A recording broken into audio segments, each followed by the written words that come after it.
पिछली क्लास में क्या छोड़ा था हम लोगों ने?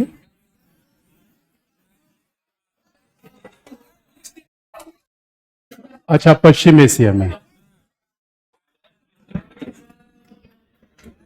बैठ जाओ बैठ जाओ बैठ जाओ।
तो अच्छा, वेस्ट एशिया में कुछ लिखा है नहीं ना? कुछ लिखा है मैंने, क्या लिखा है? अच्छा, किन किन देशों के साथ संबंध हो गए हैं आपके? क्या क्या हो गया है?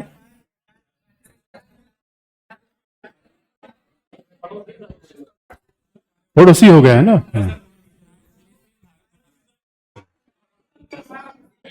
देखो बच्चों, बात बात बड़ी सिंपल सी है कि पश्चिम एशिया, पश्चिम एशिया, जब हम पश्चिम एशिया की बात करते हैं तो आप देखोगे फिलिस्तीन का विवाद वहां लगातार केंद्र में रहता है। और फिलिस्तीन की सिंपल समस्या ये है, देखो अभी फिलिस्तीन के पूरे मैप को देखें, अगर इसराइल फिलिस्तीन की बात करें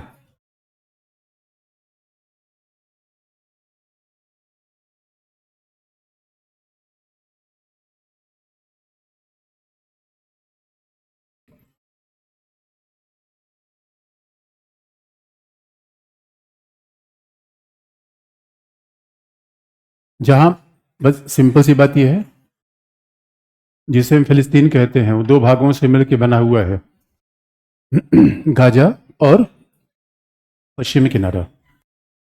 फिलिस्तीन दो भागों से मिलकर बना हुआ है, बाकी सारे भाग किसके पास है? इसराइल के पास है। अब समस्या पूरी इतिहास को सारांश बता दिया जाए तो अदरवाइज झगड़े बढ़े रहे हैं। अब ऐतिहासिक आधार पे तो हम नहीं कह सकते कौन कब कहाँ था। यहूदी कहते हैं कि ये जमीन हमारी है, और फिलिस्तीनी कहते हैं जमीन हमारी है। इतिहास को तय करना बड़ा मुश्किल होता है कि पहले यहाँ कौन था, दिल्ली में कौन बाहरी है।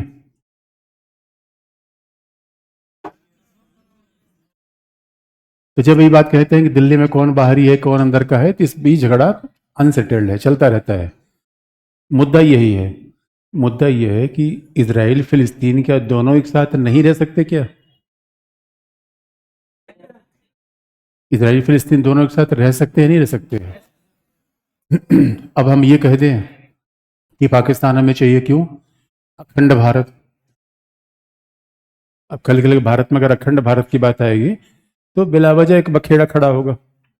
और आप याद रखो, अगर ऐसे इतिहास चलेगा और रसिया कह देगा यूक्रेन हमारा ही भाग है, रसिया कह देगा यूक्रेन पे हम कब्जा करेंगे, चीन कह देगा हम कब्जा करेंगे ताइवान पे, और मेरा ट्रंप आ गया है जो कह रहा ग्रीनलैंड मेरा है और कनाडा हमारा ही है। तो मेरे बच्चों, ये तो बात ऐसी हुई कि पता चला कि मैं जिस बस यात्रा में जा रहा हूं उसी पे किसी सीट पर रुमाल रख लिया, उनका इस सीट पे बैठने वाला आदमी हमारा है।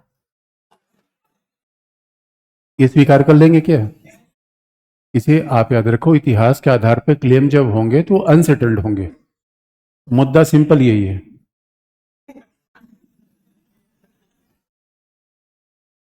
इसका ट्रीटमेंट अभी हमास जैसा होना चाहिए।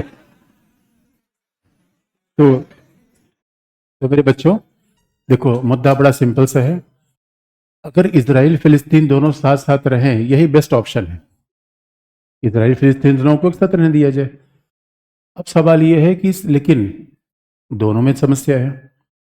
जब इसराइल फिलिस्तीन का निर्माण हुआ तो फिलिस्तीन को मिला पश्चिमी किनारा और गाजा। गाजा है, गांजा नहीं है। क्या है? गाजा। अब सवाल यह है कि जिस फिलिस्तीन का निर्माण हुआ उसको पश्चिम किनारा गाजा मिल गया, लेकिन इसराइल क्या कर रहा है कि चूंकि इसराइल नामक राज्य का निर्माण 48 में हुआ, 48 के पहले पूरा क्षेत्र ही फिलिस्तीन का भाग था।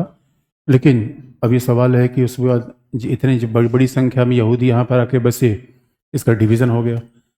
अब जहाँ पे अगर जनसंख्या के हिसाब से क्षेत्र का डिवीज़न होगा तो आप देखोगे भारत पाकिस्तान का बंटवारा हुआ तो समस्या ही तो आई। पूर्वी पाकिस्तान इधर आ गया था बांग्लादेश, पश्चिमी पाकिस्तान उधर गया, बीच में भारत। तो जब धार्मिक आधार पर विभाजन होगा तो बड़ी समस्या आएगी। तो फिलिस्तीनी कुछ पश्चिमी किनारे में बसे थे तो उससे वो भाग मिल गया, बाकी बसे थे गाजा में।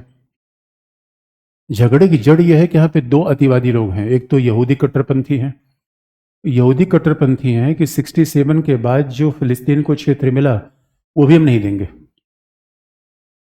अब देखिए, कट्टरपंथी है कि जब यहूदी कहते हैं, इजरायली ये कहते हैं कि गाजा, जो गाजा एरिया है उससे भी हम इनको खाली कराएंगे, यानी गाजा क्षेत्र में रहने की जगह नहीं देंगे। अब ये विवाद की जड़ बनेगी। अब आप कहोगे कि फिलिस्तीन से गाजा ले लिया जाएगा, तब तो झगड़े बनेंगे ही बनेंगे। और फिर समस्या ये है कि इजरायली क्या करते हैं कि पश्चिमी किनारे में अभी भी वो यहूदी बस्तियां बसाए जा रहे हैं, क्योंकि जिसे हम फिलिस्तीनी राज्य कहते हैं वो सही मायने में राज्य नहीं है। जिसे हम फिलिस्तीनी राज्य कहते हैं वो राज्य क्यों नहीं है? राज्य के पास अपना भूभाग होना चाहिए, अपनी टेरिटरी होनी चाहिए, अपनी सरकार होनी चाहिए, संप्रभुता होनी चाहिए। इसका मतलब है आज भी फिलिस्तीन राज्य नहीं है। 48 से लेकर आज तक भी वो राज्य के लिए संघर्ष कर रहा है कि भाई हमारा अलग राज्य हो जाए। लेकिन इसमें फिलिस्तीनी समस्या कहां पर आ रही है? आप देखोगे पश्चिमी किनारे में सरकार है, सरकार मान लो जैसे हमारे यहाँ स्थानीय सरकार चलती है, अब वहाँ लोकल गवर्नमेंट है वो महमूद अब्बास के नेतृत्व में। तो पूरी दुनिया मानता है कि फिलिस्तीन की जो मूल सरकार है वो है पश्चिमी किनारे में। और ज़्यादातर यूरोपीय और अमेरिका के लोग मानते हैं गाजा एक आतंकवादी संगठन। ये जो हमास है, हमास कहाँ है? गाजा में। तो ज़्यादातर दुनिया के लोग मानते हैं कि हमास फिलिस्तीन समस्या का मूल रिप्रेजेंटेटिव नहीं है, हमास एक आतंकी संगठन है। इसका मतलब फिलिस्तीनी समस्या में पेचीदा मामला क्या है? एक तो इसराइल और फिलिस्तीन, एक फिलिस्तीन के ही दो भाग। पश्चिमी किनारे में पश्चिमी किनारा कहता है कि भाई दो राष्ट्रवाद होना चाहिए, फिलिस्तीन भी रहे, इसराइल भी रहे। लेकिन हमास कहता है इसराइल का विनाश होना चाहिए। अब अगर हमास कहेगा इसराइल का विनाश होना चाहिए और इसराइल कहेगा फिलिस्तीन को हम नहीं बनने देंगे, तो समस्या उलझी रहेगी। इसका मतलब है समस्या मैं 2 मिनट में सुलझा दूंगा, लेकिन सुलझेगी नहीं। क्योंकि मामला ये नहीं बच्चों, आपका पड़ोसी के साथ झगड़ा है तो आपका ही मामला नहीं, तीसरा भी इसमें टांग लड़ाए हुए है। आपके पड़ोसी के साथ झगड़े को सेटल नहीं होने का तीसरा, जैसे अभी नमस्ते आकर किया है, तो मामला कहाँ बनता है? सवाल यह है कि कौन इस झगड़े को आगे बढ़ाए देना रखना चाहता है? ईरान। इतने मेरे बच्चों, इंटरनेशनल पॉलिटिक्स शतरंज की खेल की तरह होती है, कमजोर आदमी पिटता है। याद रखना, यही दुनिया का नियम है। इसमें बार बार कहता हूं बच्चों, क्या बनना है? पावरफुल बनना है या नैतिक बनना है? और याद रखो, जब कमजोर आदमी पिटेगा तो जो शक्तिशाली आदमी पीटेगा, तो आम आदमी क्या कहेंगे? दोनों जेब में हाथ रखकर कहेंगे बहुत बुरा हो रहा है, बहुत बुरा हो रहा है। ठीक है।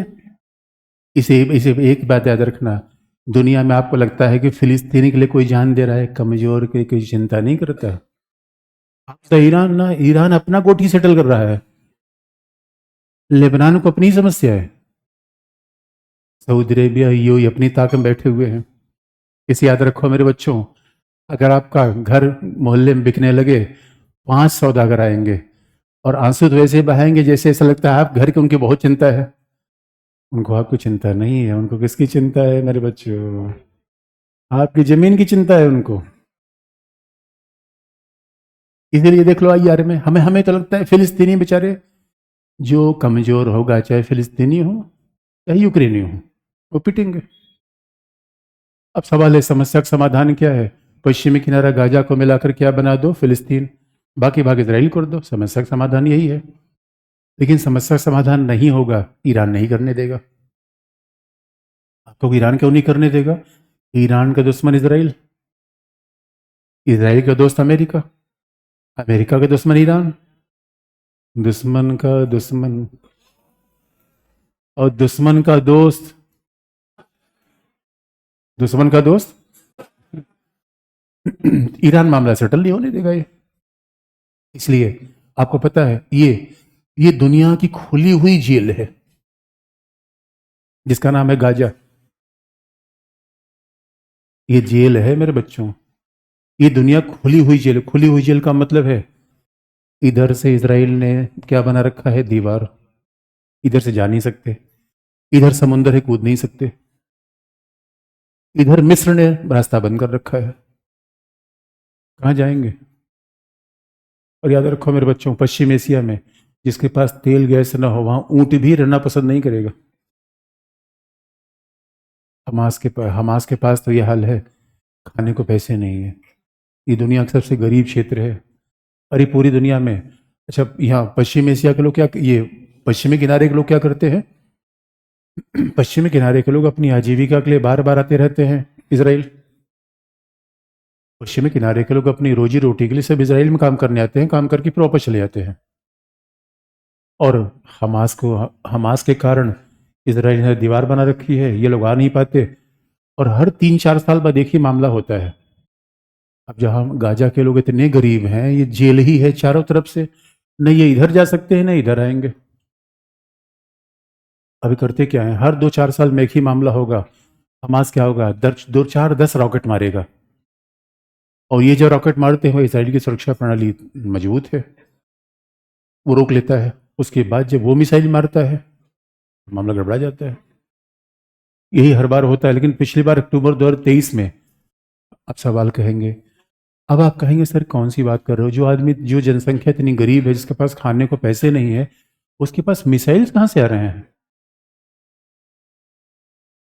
इसलिए उसके पास मिसाइल कहाँ से आ रहे हैं? ईरान से, लेबनान से, यमन से। यमन का हाल ये है। और यमन का हाल तो ये है, अगर आप कहीं पे AK-47 वगैरह लेना है दुनिया में, यमन चले जाइए। गरीबी से मर रहा है मेरे बच्चों। यमन में किसी आदमी के पास जाओगे, ऐसा चलेगा ऐसे मेरे बच्चे ऐसा हवाई चप्पल पहन के घूम रहा है और चादर ओढ़े रहेगा, और चादर से आपने खोला तो AK-47 दिखेगी। मिर्जापुर में तो तमंचा लेकर उछल रहा था वो गुड्डू भाई। यहाँ तमंचा उमंचा, तमंचा से बच्चे खेलते हैं, क्या रखे हुए हैं? AK-47। यानी यमन से, लेबनान से, ईरान से। ईरान इसराइल को परेशान करने के लिए हमास का प्रयोग करता है। और अभी बस लेटेस्ट अपडेट इतना है कि जैसे हमास ने एक बड़ा जबरदस्त हमला किया 2023 में अक्टूबर में, बड़े सारे लोगों को बंदी बना लिया, उसी के भाई बंदी छुड़ाई वाली बात हो रही है। उसके बाद तो इसराइल ने ऐसा यहाँ पे हमला किया, 10 लाख लोग इधर मिस्र भागे, 10 लाख लोग इधर पलायित हुए। अब इसराइल कह रहा है कि अब हम हमास को एक फ्री जोन बनाएंगे, गाजा में हम फिलिस्तीनियों को वापस नहीं आने देंगे। या अगर हम आने देंगे तो यहाँ पे 10 किलोमीटर का ऐसा लाइन होगा जहाँ पे कोई मानवीय बस्ती होगी ही नहीं। अभी विवाद की जड़ है, विवाद की जड़ है। लेकिन सवाल ये है, फिलिस्तीन विवाद से हमारा क्या मतलब है? भाई मोहल्ले के दो लोग लड़ रहे हैं तो बताइए हम उसमें क्यों कूदें? हम किसकी तरफ जाएं? इजराइल की तरफ जाएं या फिलिस्तीन की तरफ जाएं? क्या मोहल्ले में दो लोग लड़ रहे हैं, एक शक्तिशाली है, एक कमजोर है, किधर आप पछड़ेंगे?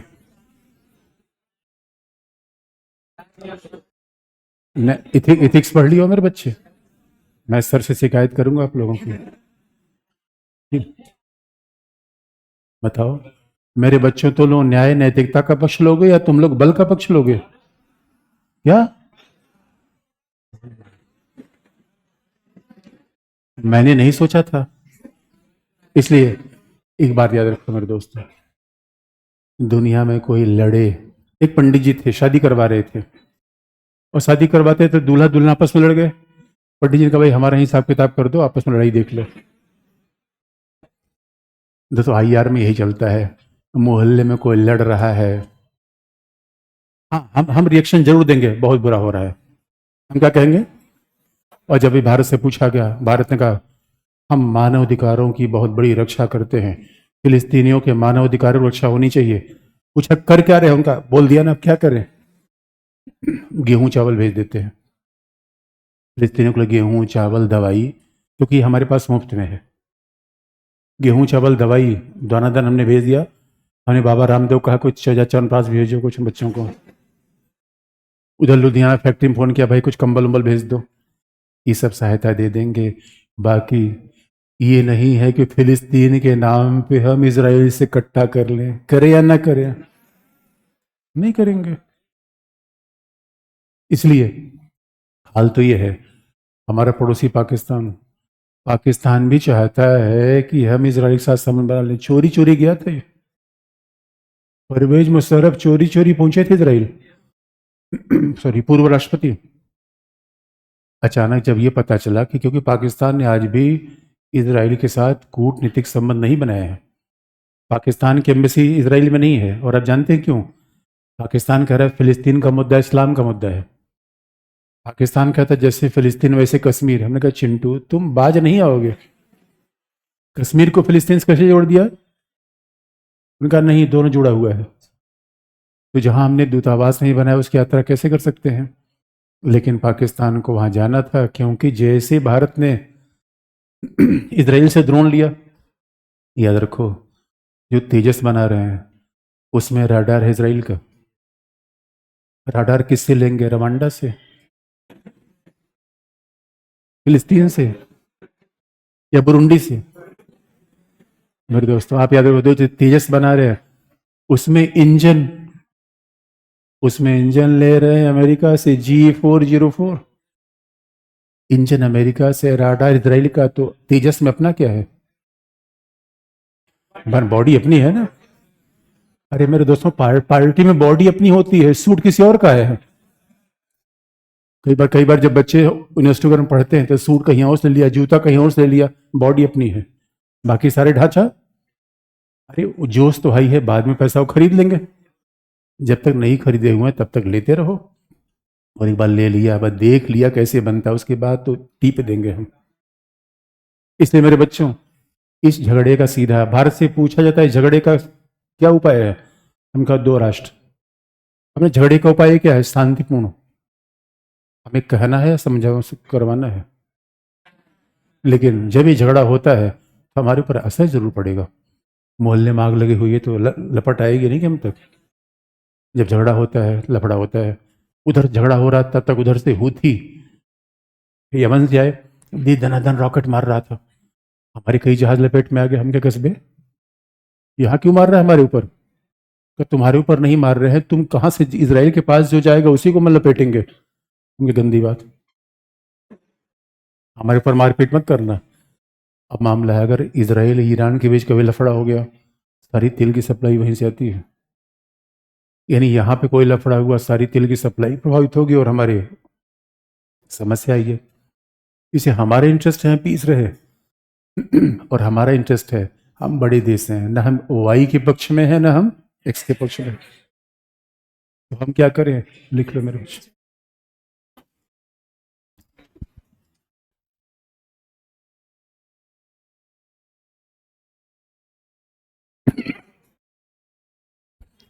गला गड़बड़ा गया है।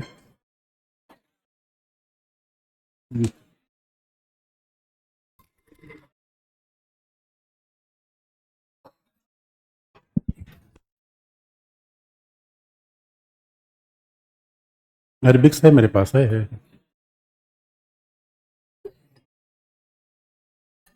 लिख लो आप पहला पॉइंट।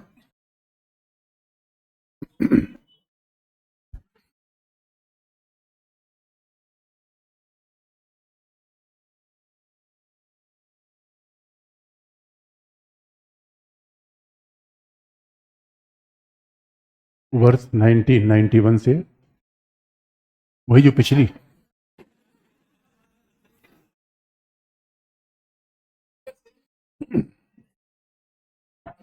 वर्ष 1991 से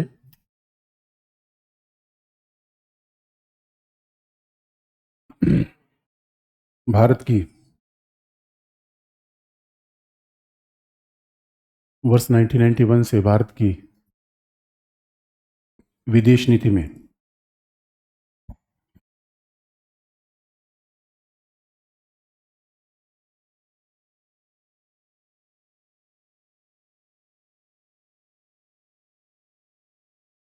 भारत की विदेश नीति में एक प्रैग्मेटिक परिवर्तन आया है।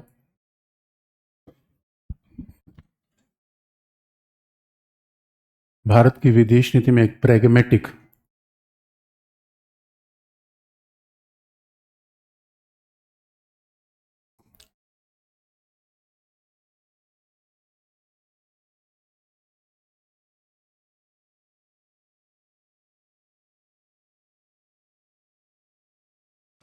भारत की विदेश नीति में एक प्रैग्मेटिक परिवर्तन आया है, जिसके अनुसार इजराइल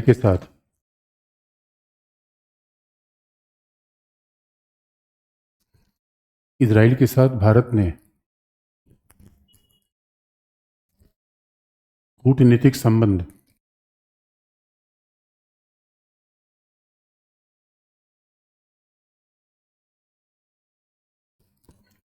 इजराइल के साथ भारत ने कूटनीतिक संबंध स्थापित कर लिए।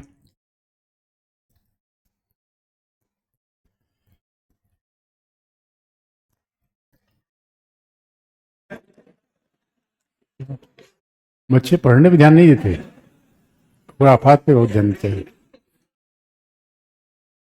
इजराइल के साथ कूटनीतिक संबंध स्थापित कर लिए, लेकिन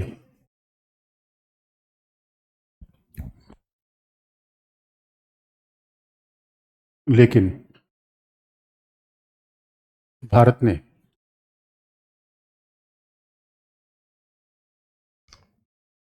फिलिस्तीन के साथ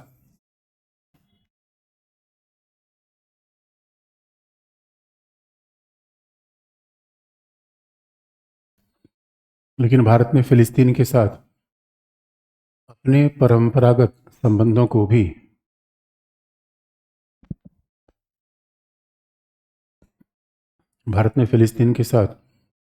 परंपरागत संबंधों को भी बनाए रखा।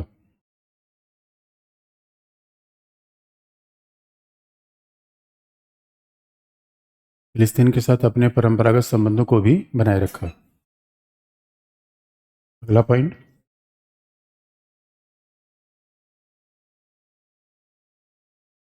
(1991) से लेकर आज तक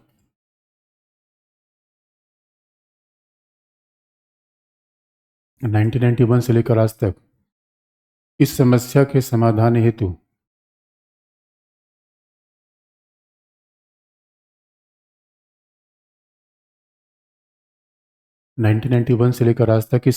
समाधान हेतु भारत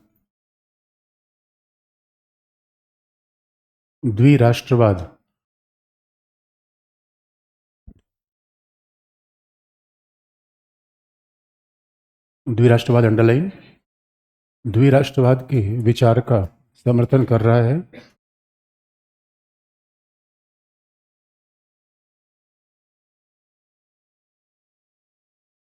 द्विराष्ट्रवाद के विचार का समर्थन कर रहा है, जिसके अनुसार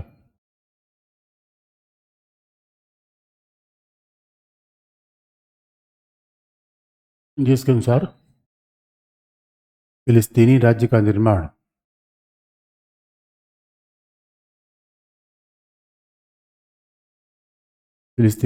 निर्माण पश्चिमी किनारे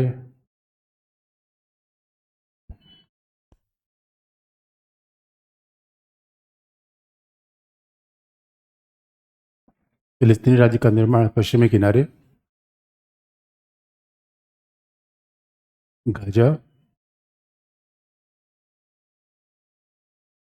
फिलिस्तीनी राज्य का निर्माण पश्चिमी किनारा गाजा और पूर्वी यरूशलेम से मिलकर होना चाहिए।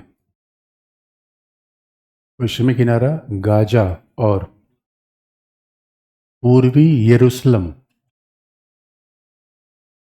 जिसे हम जेरूसलम कहते हैं, पूर्वी जेरूसलम, या जेरूसलम से मिलकर, कहा है ये, जेरूसलम से मिलकर होना चाहिए। जो फिलिस्तीन के पास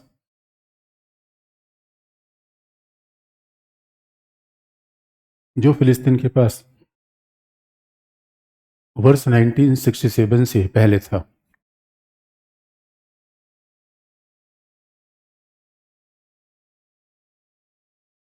जो फिलिस्तीन के पास वर्ष 1967 से पहले था,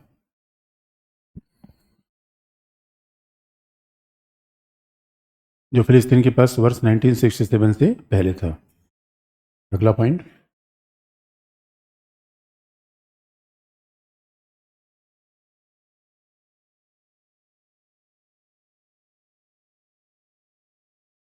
अक्टूबर 2023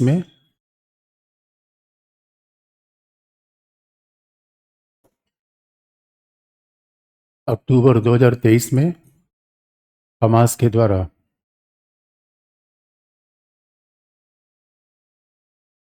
इजराइल पर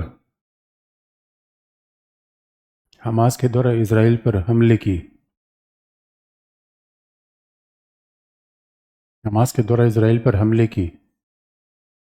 भारत के द्वारा निंदा की गई।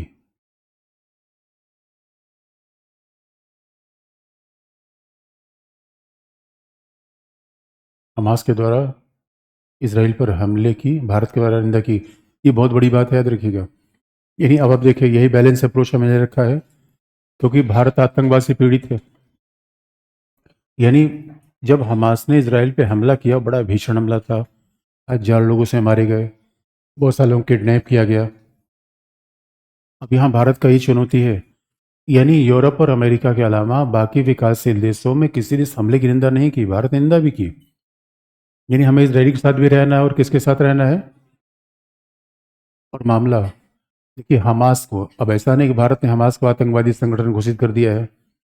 और आप याद रखिएगा, आप कहेंगे सर फिलिस्तीन से हमारा क्या फ़ायदा है, क्योंकि एक बात तो हम जानते हैं, बिना राष्ट्रीय हितों के हमारा कोई संबंध बनता नहीं।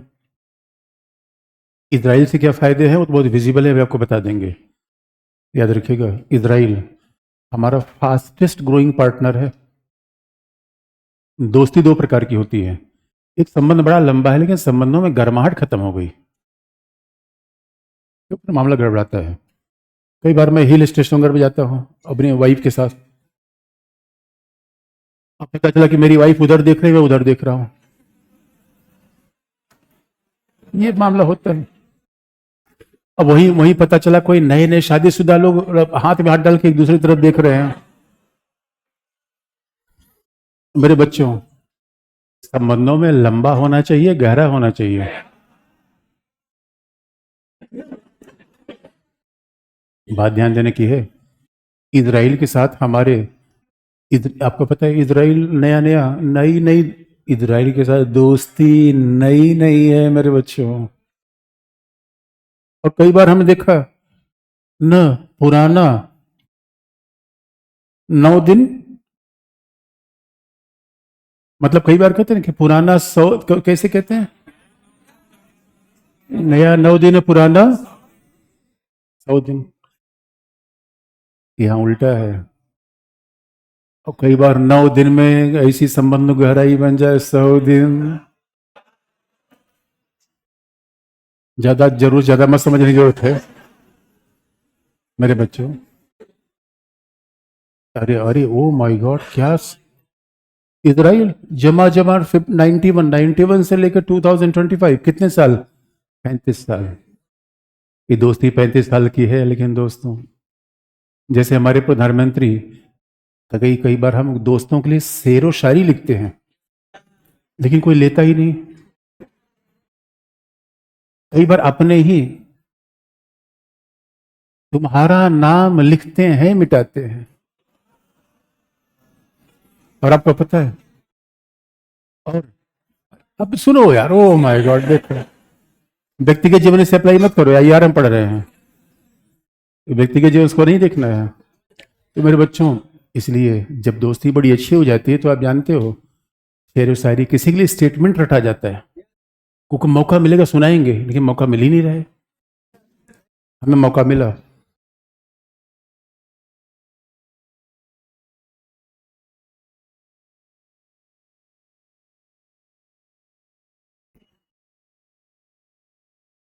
आज मेरा हाल हमास जैसा हो गया है।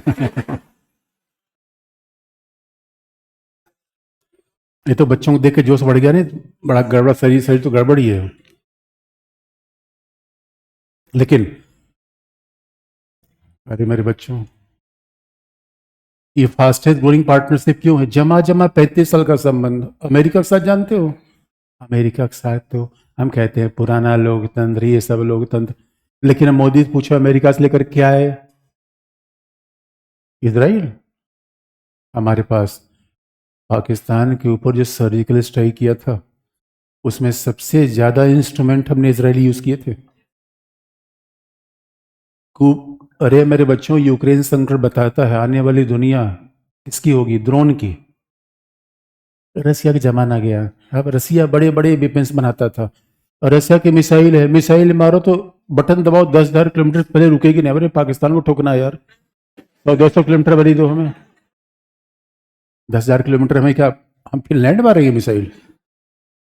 रसिया के बाद बड़ी भारी भारी सामान है, उतना हमें आयरन ड्रोन चाहिए, आयरन डोम, इधर से मारो रोक लेगा। और आपको पता है कि यही, अरे आज की डेट में 12 प्रक्षेपास्त्र साझा उत्पादन कर रहे हैं।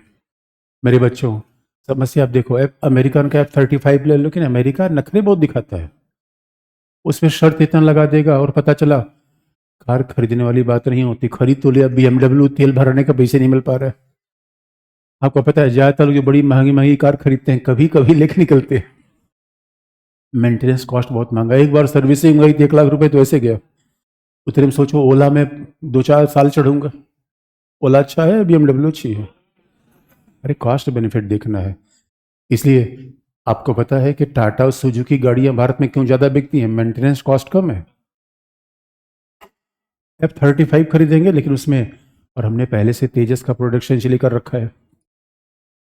उधर से इजराइल के साथ हमने बैरक मिसाइल, और जो हमने हमारे पास जानते हो अवाक्स है, air warning and air warning born control system, यानी IL-76 रसिया के विमान में रडार लगा रखा हुआ है इसराइल का। तो हमने ड्रोन, आने वाली दुनिया समय में drone, heron drone Israel, barrack प्रक्षेपास्त्र इसराइल, अवॉक्स इसराइल।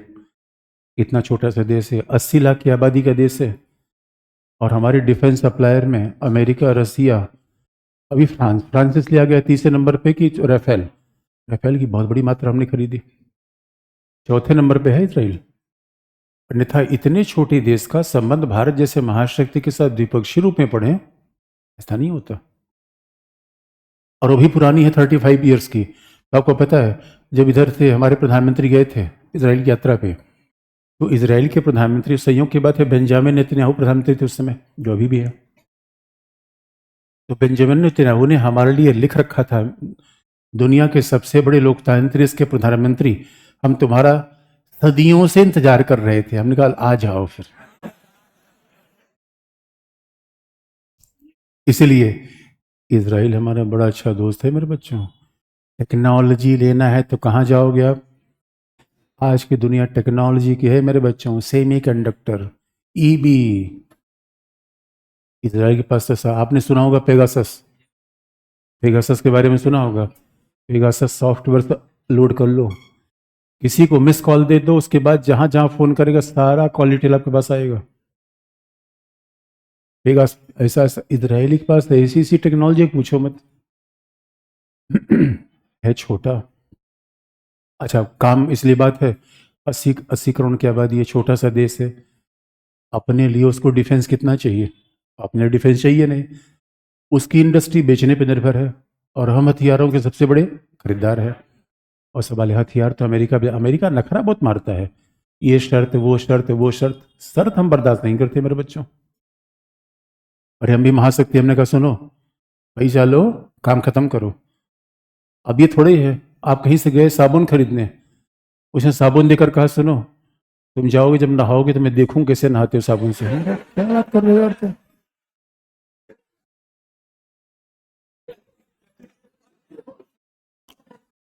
अरे ओ माय गॉड, अमेरिका ऐसा है। अरे भाई F-35 पैसा दिया लिया खत्म हो गया। वो सब नहीं करता, वो कहता है इन देशों के खिलाफ यूज नहीं करोगे, लिखो। इसमें कुछ अपना सामान नहीं मिलाओगे, ये लिखो। हम कमाल की बात करते हो यार, पैसा देकर मामला खत्म करो, उसके बाद भी लफड़ा है। छोटे देशों के साथ लफड़ा नहीं होता, कंडीशन बहुत हल्की होती है। अच्छा, इसराइल को बस केवल भारत का डिफेंस बाजार मिल जाए, उसकी पूरी डिफेंस इंडस्ट्री, सब ज्यादा हथियार खरीदने वाले हम ही देश तो हैं। और परिस्थितियां ऐसी हैं, चाइना पाकिस्तान, इसलिए इसराइल चाहिए। और फिलिस्तीन क्यों चाहिए? मामला फिलिस्तीन का नहीं है, अरब देशों का है। कतर के महाराजा आ रहे हैं। मोदी जी परफेक्ट मारवाड़ी आदमी है, मारवाड़ी आदमी बिजनेस करना बहुत जानता है। कतर उतर के पास कोई पहले जाता ही नहीं था, और यहाँ पे गए कतर। अभी तो देखो, कतर, कुवैत, ओमान, बहरीन, है तो पौआ पौआ, 10 लाख आबादी, 15 लाख, 20 लाख। लेकिन आप पैसा इतना जा, तेल बेच के इतना पैसा, तेल गैस सब बेचे तो रहे हैं ये। इनके पास पैसा ये है कि जेब में से गिरता रहता है। अभी इन्वेस्टमेंट लिए कहाँ जाते थे? अमेरिका यूरोप जाते थे। अब बस लुलु माल किसने बनवाया है? याद रखो, ये जो चाहे, अभी अभी यूएई, दुनिया के अमीर देशों में नाम गिनोगे आप, संयुक्त अरब अमीरात, कतर, तेल तेल गैस का ऐसा साम्राज्य है यहाँ पे। यूएई के पास इतना पैसा है। आपने कभी ध्यान दिया बुर्ज खलीफा इतना ऊंचा क्यों बना? जमीन ही कम है, समतल बना ही नहीं सकते। आधा बुर्ज खलीफा समुंदर में है, आधा जमीन पे है। हमारे यहाँ जमीन बहुत ज्यादा है, पैसा नहीं बनाने का रोड। और इनके यहाँ पैसा बहुत ज्यादा है। तो हम यही समझा रहे हैं, अपना पैसा यहाँ लगाओ और मुनाफा लेके जाओ, आपका भी फायदा। और अमेरिका यूरोप क्या लगाओगे? खत्म हुआ बाजार है। बाजार इंडिया में देखो, ट्रेन में इतने लोग हैं, ट्रेन में बैठ नहीं पा रहे हैं। मतलब खिड़की से ट्रेन में बैठने की कला कोई इंडिया में सीखे। यूरोपी हैरान हो जाते, खिड़की से भी ट्रेन में बैठा जाता है। कहा हमारे यहाँ हो तब तो देखोगे। ओ माय गॉड, यूरोप, ओ मैं क्या बताऊं बच्चों। यूरोप किसी ट्रेन में चले जाओ, पूरी रिजर्वेशन की, वहां कभी रिजर्वेशन की जरूरत ही नहीं पड़ती, पूरी ट्रेन खाली है। और बस में चले जाओ, ओ माय गॉड, इतना सूना सूना आपको लगेगा। चार उधर बैठा हुआ, दो उधर बैठा हुआ, एक स्टेशन आया, एक उधर उतरा, एक चढ़ा। हमारे यहाँ देखो, जब जब मेट्रो में जाते हैं, मेरे बच्चों, ये ट्रेन की पहला ऐसा देश है जहाँ जनसंख्या ज्यादा है, ट्रेन नहीं है, और उधर ट्रेन ज्यादा है, बाजार कहाँ है। और अभी तो मैंने अपने बच्चों से पूछा, प्रयागराज वाले स्टूडेंट से, कैसा था चल रहा है? उन्होंने कहा भैया एकदम से पूछो मत, बाइक वाले कमाए पड़े हुए हैं पैसा। यूपी का तो एकदम से आधा बिहार टूट पड़ा है यूपी में इस समय। मेरे बच्चों, ये इंडिया है, मार्केट कहाँ लोगे? दातून बेचने वाला इतना होशियार हो गया है, वो भी विदेशी आदमी आ रहा है, इंडियन टूथपेस्ट उसको कह के 100 रुपए चिपका दे रहा है। तो ये कतर नहीं देख रहा है? कतर की पूरी जनसंख्या हमारे यहाँ आजादपुर से लेकर दिल्ली विश्वविद्यालय मेट्रो में चलती है। यूएई की पूरी जनसंख्या हमारी दिल्ली के मेट्रो में चलती है। हमारा कोई जवाब है मेरे बच्चों? अमेरिका भेज रहा है, कोई फर्क नहीं पड़ता, तुम भेजो, हम फिर जाएंगे। वो जुगाड़ में बताऊंगा तुम्हें, बच्चों लिख लो, क्या लिखा आपने?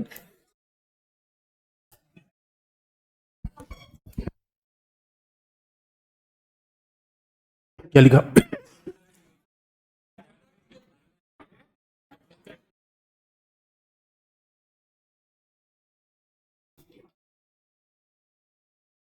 इसराइल। हाँ, हाँ, अगले पैराग्राफ से, इसराइल का।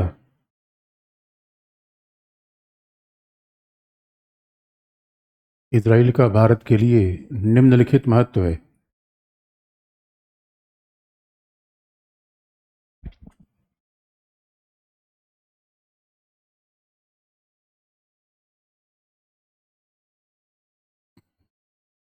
इजराइल का भारत के लिए निम्नलिखित महत्व है। पॉइंट नंबर 1,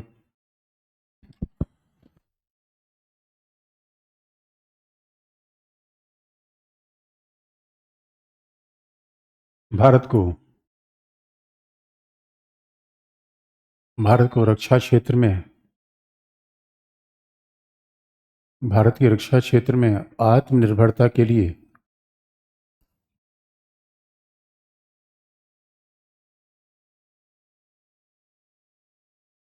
भारत की रक्षा क्षेत्र में आत्मनिर्भरता के लिए इजराइल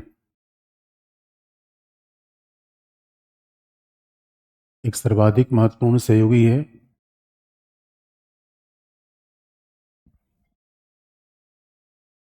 भारत की रक्षा क्षेत्र में आत्मनिर्भरता के लिए इजराइल एक सर्वाधिक महत्वपूर्ण सहयोगी है।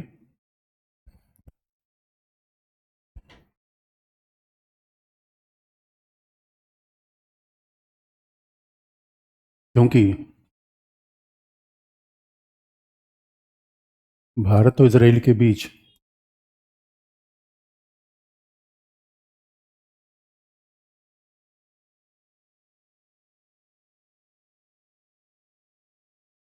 क्योंकि भारत और इजराइल के बीच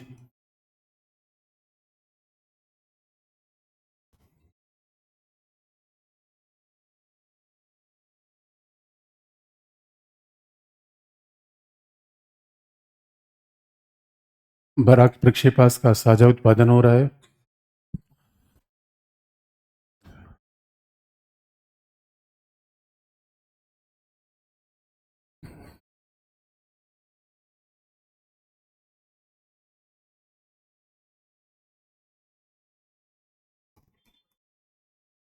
बराक प्रक्षेपास्त्र का साझा उत्पादन हो रहा है।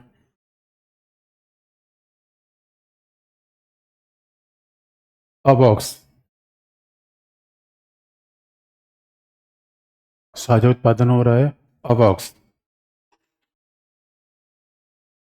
अवॉक्स का मतलब क्या होता है? चलता फिरता रेडार। देखिए आप ऐसे अवॉक्स या पैसे महत्व तो समझिए। भाई आप देखिए, कल के लिए वारफेयर होता है। आपने कई हाईवे को देखा है कि हाईवे को हमने लैंडिंग के लिए बना रखा है। कल के लिए कहीं वार होता है तो हाईवे पे एयरक्राफ्ट लैंड करवाना है, तो हाईवे पे एयरक्राफ्ट कैसे लैंड करवाएंगे? लाल झंडी दिखा के उतर उतर, वैसे ऐसे करेंगे? उसके लिए हमें पूरा रेडार सिस्टम चाहिए। और रेडार मोबाइल हो तो आप याद रखिए वो अटैक उस पर नहीं होता। दुनिया में कहीं भी हमले होते हैं, जब वार कोई देखता है, आप याद रखिए यूक्रेन यूक्रेन क्राइसिस मानवता के लोगों के लिए उसका अलग मुद्दा है। डिफेंस एक्सपर्ट उसको अलग तरीके से देख रहे हैं। और कई बार तो ऐसा कहा जाता है, कई बार तो ऐसा कहा जाए दोस्तों, आप देखिए यही मानवता और चीज़ों में फ़र्क होता है। कई बार तो ऐसा कहा जाता है कि जब हम दुनिया में वॉर को देखते हैं तो मानवाधिकार के लोग, जो बेहतर नैतिक किस्म के लोग, बड़े दुखी होते हैं। हकीकत तो ये है कि वार समय पर इसलिए भी करने पड़ते हैं कि डिफेंस को टेस्ट किया जा सके। जो हथियार बनाए हैं टेस्ट कहाँ करें? हथियार जो बना कर टेस्ट कहाँ करें? और कई बार ये चीज़ें से वार जोन बड़े ज़रूरी होते हैं। तो वार में बात हम देख रहे हैं कि रसिया के वेपन्स यूक्रेन का मतलब रसिया जैसी महाशक्ति, स्टिंगर मिसाइल के सामने पता चला कि रूस के टैंक डब्बा बन जा रहे हैं। और रसिया ने क्या किया? और यूक्रेन और रसियन में क्या हुआ? पहले जब अटैक होता है तो ऑयल रिफाइनरी पे हमले होते हैं। उसके बाद कोई अगर मान ली कोई आपने कहा आपके एयरपोर्ट पे हमला कर दिया, अगर आपके डिफेंस एयरपोर्ट पे हमला हो गया फिर तो आप कोई विमान टेक ऑफ कर ही नहीं पाएगा। इस वजह से कहा जाता है कि ऐसी कंडीशन में हम रहे कि हाईवे को भी लैंडिंग रनवे के रूप में हम चेंज कर दें। इन सब के लिए जब जब पाकिस्तान में हमने मिसाइल सर्जिकल स्ट्राइक किया था, एक मिराज भेजा था, और बाकायदा जो स्पाइस बम यूज़ किया था वो इसराइल के द्वारा यूज़ किया था। अवॉक्स का मतलब है कि IL-76 एयरक्राफ्ट में रडार लगा हुआ है, तो जहाँ भी वो जहाज जाएगा पूरा हमें आसपास कंडीशन होगी कि हमारे पास काउंटर अटैक तो नहीं हो रहा है। टेक्नोलॉजी खास बात है, इसराइल टेक्नोलॉजी का मास्टर है और हमें उसकी ज़रूरत है। और भी बात बता दे, इसराइल चीन और पाकिस्तान को वेपन नहीं देता। देखिए रसिया के साथ चैलेंज क्या है, हर चीज़ कम। अगर यार में एक बात आपने सीख ली, रिलेशन को देखना सीख लो, कोई घूम फिर के बात वही आती है। रसिया के साथ वेपन न लेने का कारण क्या है, वो सारे वेपन चाइना को दे रहा है, तो चाइना से हमें लड़ना है। इसराइल अपने वेपन चाइना को नहीं देता। चाइना को इसलिए नहीं देता क्योंकि इसराइल अमेरिका की बड़ी दोस्ती है। अमेरिका ने चीन पे प्रतिबंध लगा रखा है, तो इसराइल भी उसको मानता है। पाकिस्तान को हथियार देने का सवाल इसलिए नहीं होता कि पाकिस्तान उसके बीच में कोई संबंध नहीं है, इसलिए हमारे लिए एडिशनल फायदा है। और याद रखना, हमें न तो लॉन्ग टर्म F-35 खरीदना है, न हमें राफेल खरीदना है, हमें अपना जहाज खुद बनाना है मेरे बच्चों। अरे इतनी बड़ी महाशक्ति हैं। और चाइना को देखो, J-35 उड़ा दिया, J-20 सोचो, अभी तो 6th जनरेशन का एयरक्राफ्ट लेकर आ रहा है वो। अब बताओ क्या लिखा आपने।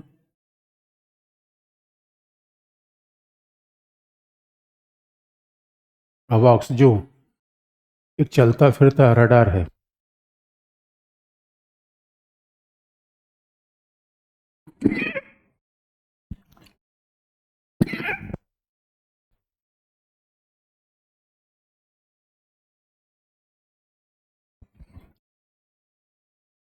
अवॉक्स जो कि एक चलता फिरता रडार है, भी इसराइल से लिया गया है। भी इसराइल से लिया गया है।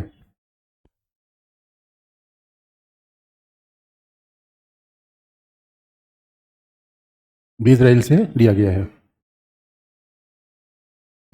अगला पॉइंट,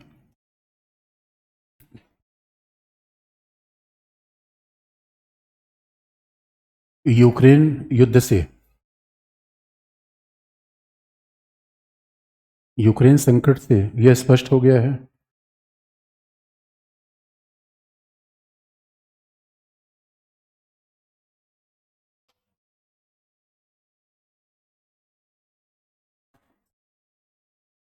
यूक्रेन संकट से यह स्पष्ट हो गया है।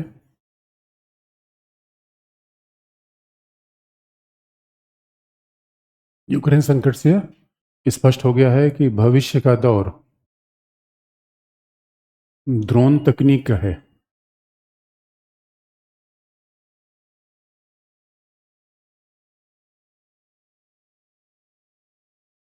ड्रोन तकनीक है जिसमें इसराइल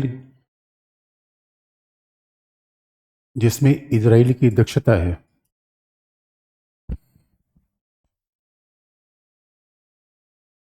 भविष्य का दौर ड्रोन तकनीक है जिसमें इसराइल की दक्षता है। देखिए, एक तो हम अमेरिका से MQ-9 भी लेना चाहते हैं अमेरिका से, और दूसरा हेरोन। और लिख लीजिए, इसराइल का हेरोन।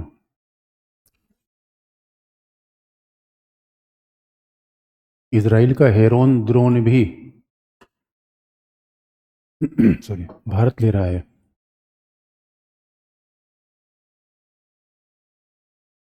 इसराइल का हेरोन ड्रोन भी भारत ले रहा है।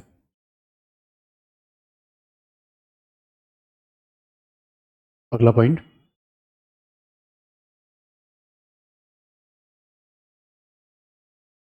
इसराइल का महत्व।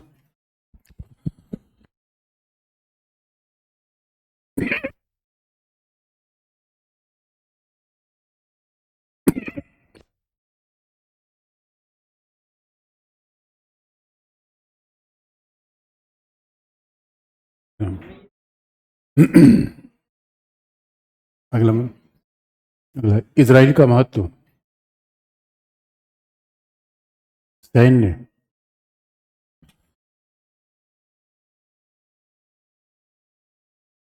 तकनीक के अलावा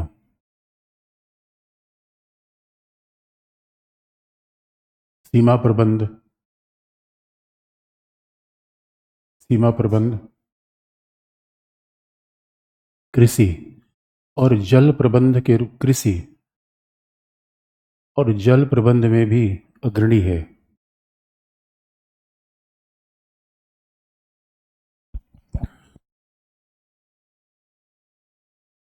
कृषि और जल प्रबंध में भी अग्रणी है। अगला पॉइंट, इसीलिए भारत इजराइल के बीच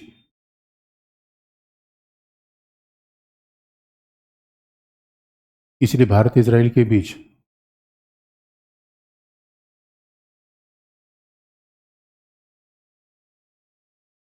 विभिन्न तकनीकियों के विकास हेतु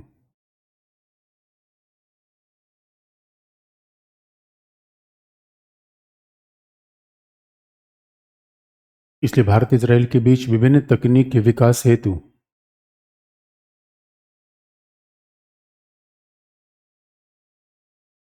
एक नवाचार विभिन्न तकनीक के विकास हेतु एक नवाचार कोष की भी स्थापना की गई है। नवाचार कोष, इनोवेशन फंड।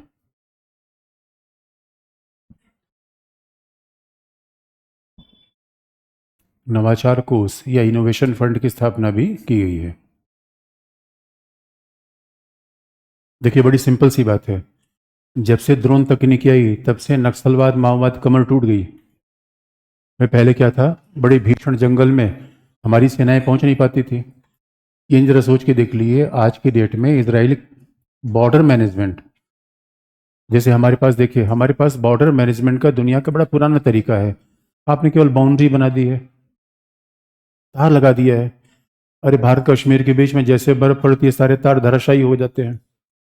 भारत बांग्लादेश के बीच में लोग नदी पार कर चले जाते हैं। तो आपके पास ऐसा स्मार्ट बॉर्डर बॉर्डर मैनेजमेंट होना चाहिए, जो कि पानी में यानी सेंसर, थर्मल, सारी टेक्नोलॉजी होनी चाहिए। और लेकिन एक बात याद रखिए, अक्टूबर 2023 के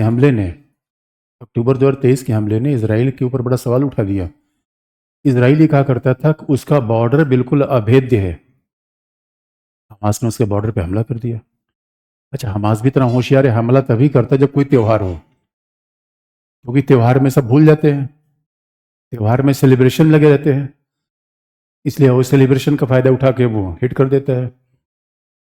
लेकिन आज भी आप देखोगे भारत इजराइल के बीच में बॉर्डर मैनेजमेंट, और एक खास बात है, पूरे पश्चिमी एशिया में चले जाइए, इजरायली आज के आने वाले समय वाटर क्राइसिस बहुत बड़ी संकट बनने वाला है दुनिया में, दिल्ली में ही नहीं है, आने वाली दुनिया में। याद रखिए, हमारे यहाँ तो मतलब वाटर कंजर्वेशन इतना बड़ा इशू बनने जा रहा है। इजराइल एक ऐसा देश है जो अपनी पूरी जल क्षमता का 90% रिसाइकिल कर लेता है। ये अपने आप में कमाल का मुद्दा है। और 90% अपने वाटर क्या कर लेता है, रिसाइकिल। तो और कहा भी जाता है इजराइल एकमात्र ऐसा देश है जो पश्चिम एशिया में न केवल कृषि उत्पाद में अपनी आवश्यकता पूरी करता है, निर्यात भी करता है। पश्चिम एशिया कोई ऐसा देश नहीं जो एग्रीकल्चर एक्सपोर्ट करता हो। कतर, ओमान, बहरीन, ये सब सब्जी उब्जी सब हमारे जाती है। उनके पास भाई बंजर है, बंजर जमीन पे खेती करना ये इजराइल की टेक्नोलॉजी है। तो जब प्रधानमंत्री इजराइल की यात्रा पे गए थे, हमने तो सामान्यतः हम जब इजराइल के साथ संबंध की बात है तो हम सोचते हैं बस केवल डिफेंस, नहीं, डिफेंस के अलावा ये बड़ा जबरदस्त मामला है। वही सिक्योरिटी, आतंकवाद के खिलाफ इजराइल के अनुभव तो हम लेते हैं, वहाँ की सिक्योरिटी एजेंसी से, और ख़ासतौर पे देखेंगे मोसाद दुनिया की सबसे खूंखार खुफिया एजेंसी में मानी जाती है। इसी बात से आप देख लीजिए मोसाद के लिए, और ये बात तो कह मेरे कहना बड़ा मुश्किल, लेकिन भारत ने जो कई ऑपरेशन किए वो लगता नहीं मोसाद जैसे ही थे। पाकिस्तान में कुछ लोग टपक गए तो उसमें हमने थोड़ी कुछ किया था, ऐसा हुआ था तो क्या करें। अब कनाडा में कई लोग सब इधर उधर हो गए। मैंने देखा शांतिपूर्ण देश के लोग हैं,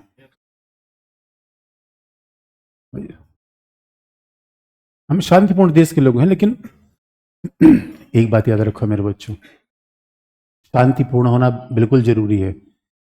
इतना भी शांतिपूर्ण ना हो जाए कि मोहल्ले में जाओ वही दो चाटा लगा के निकल ले, ऐसी बात होगी क्या। इसलिए खास तौर पे भारत इजराइल के बीच में छोटा सा देश है, कोई क्लेश ही नहीं, इंटरेस्ट का तो कोई क्लेश है ही नहीं है, इंटरेस्ट का तो कोई टकराव ही नहीं है। इसे भारत इजराइल स्वाभाविक रूप में एक दूसरे के नज़दीक बहुत दिखते हैं, लेकिन अब हमारे पास मामला है, बड़े देश है, हमें बैलेंस भी करना है। तो ऐसा नहीं है कि आतंकवाद के समाधान के लिए केवल इसराइल ही सहयोगी नहीं है, बाकी भी सहयोगी हैं। अब पश्चिम एशिया को कैसे बैलेंस करेंगे, यही हमारा फॉरेन पॉलिसी चैलेंज है। दो दोस्त रखोगे, ये एक चार रखो तो और अच्छी बात है, लेकिन एक ही दोस्त भी देखिए समस्या होती है। इसीलिए सवाल ये है कि पश्चिम एशिया में अगर कोई ये सोचे कि हम केवल इसराइल के साथ रहें, वो संभव नहीं है। केवल कोई सोचे कि ये लाइट नहीं जलती क्या नहीं, मुझे अंधेरा अंधेरा कुछ लग रहा है। क्या लग रहा है? ओ माय गॉड, बच्चे भी डिप्लोमेसी सीख गए हैं। तो तो मेरे बच्चों, इसलिए इसराइल बड़ा जरूरी है, बॉर्डर मैनेजमेंट से लेकर डिफेंस। राजस्थान, अगर इसराइली की एग्रीकल्चर टेक्नोलॉजी हमारे पास आ जाए, ड्रिप की तकनीक तो आप देखते हो पूरी दुनिया में है, राजस्थान की पूरी रेगिस्तान हमारे लिए उपजाऊ जमीन बन जाएगा। इस एग्रीकल्चर सेक्टर में बड़ा स्कोप है। इसका मतलब है इसराइल के साथ हमारे कोई अटपट झगड़े तो है ही नहीं है, लेकिन सवाल ये है कि कई रीजनल फैक्टर आ जाते हैं, कई ग्लोबल फैक्टर आ जाते हैं, उसमें बैलेंस करना पड़ जाता है। और हमारे लिए फिलिस्तीन क्यों है? अरब देशों के कारण। फिलिस्तीन का थोड़ी है, पश्चिम एशिया है, अरब देश है। और इतना ही नहीं है, जहाँ जहाँ इस्लामी लोग रहते हैं तो भाई उनका फिलिस्तीन के साथ सेंटिमेंटल अटैचमेंट रहता है। हमें ये भी देखना है। और देखिए, आम आदमी बड़ा भोला भाला होता है। आप लोग आई आर पढ़ने के पहले आप भी तो नहीं भोले थे। आम आदमी तो हर झगड़े को धर्म के झगड़े के रूप में देख के चलता है, लेकिन धर्म तो कहीं होता ही नहीं झगड़े में। झगड़े में या तो पॉलिटिक्स होती है या इकोनॉमिक्स होती है, धर्म में तो यही सब मामला चलता है। तो अब आम आदमी क्या होता है, धर्म को धर्म जैसा प्रयोग करता है वो। किसी को गंगा में नहा के पाप धोना है, किसी को गंगा में नहा के पॉलिटिक्स चमकानी है। आम आदमी पाप धोने जा रहा है और बाकी नेताओं के लिए यही फर्क है। लिखने के बाद क्या लिखा आपने? हेडिंग चेंज करिए।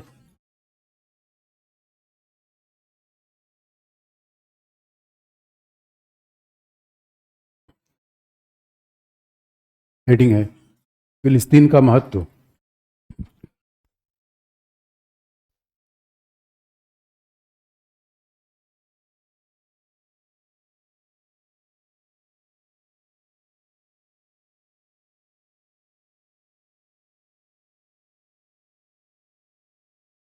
फिलिस्तीन का महत्व, पहला पॉइंट।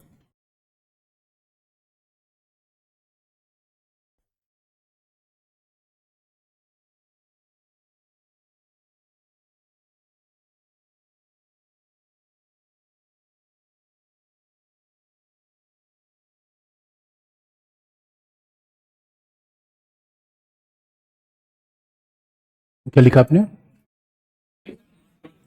आवाज इको कर रही है क्या? किसी ने लिख के भेजा हुआ? दीजिए में छोटी की मात्रा नहीं होती, बड़ी की मात्रा होती है।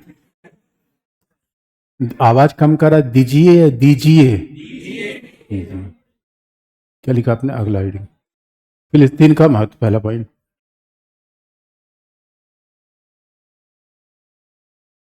लखनऊ में लुलू मॉल किसने बनाया है?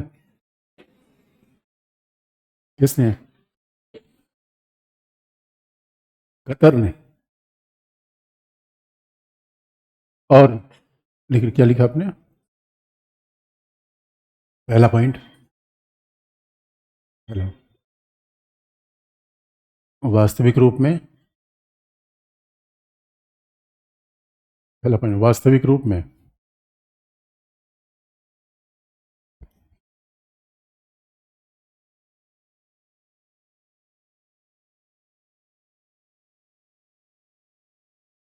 फिलिस्तीन,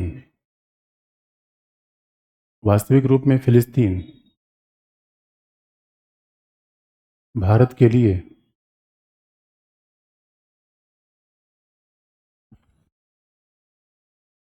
वास्तविक रूप में फिलिस्तीन भारत के लिए महत्वपूर्ण है।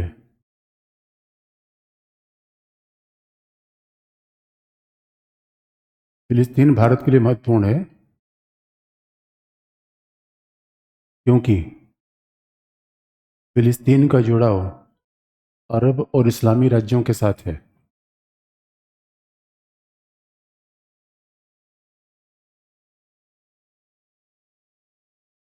क्योंकि फिलिस्तीन का जुड़ाव अरब इस्लामी राज्यों के साथ है।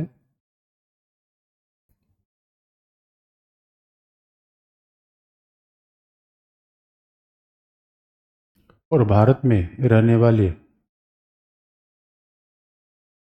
अरब और इस्लामी देशों के साथ है। और भारत में रहने वाले मुस्लिम समुदाय के लोग भी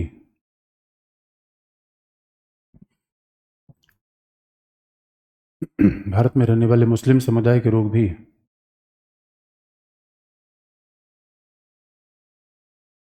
फिलिस्तीन मुद्दे के साथ जुड़े हुए हैं।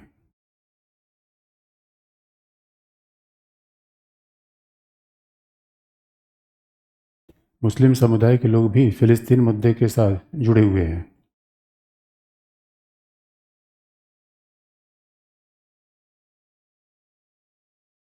फिलिस्तीन मुद्दे के साथ जुड़े हुए हैं। दूसरा पॉइंट,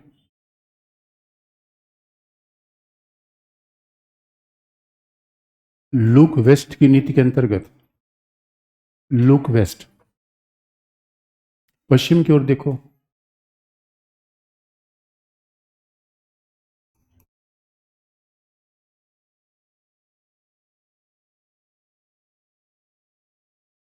लुक वेस्ट की नीति के अंतर्गत भारत के द्वारा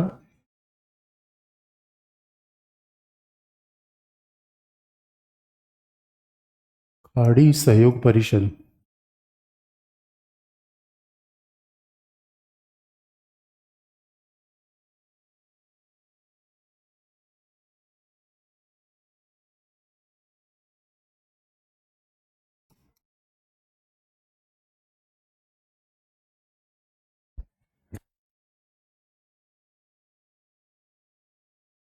भारत के द्वारा खाड़ी सहयोग परिषद गल्फ कोऑपरेशन काउंसिल के साथ मुक्त व्यापार की वार्ता चल रही है।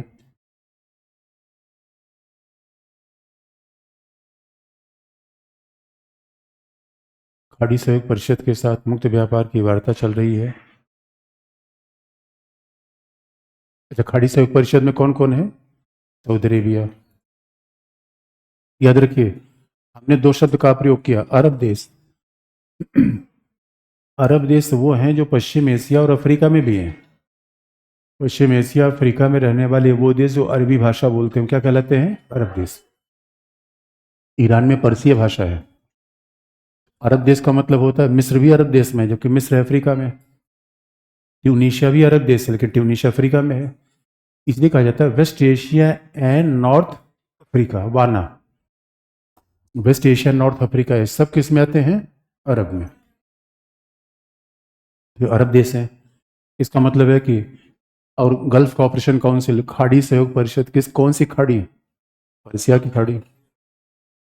तो पर्सिया की खाड़ी में जो देश आते हैं, Saudi Arabia, UAE. Gulf cooperation council में कितने लोग आते हैं?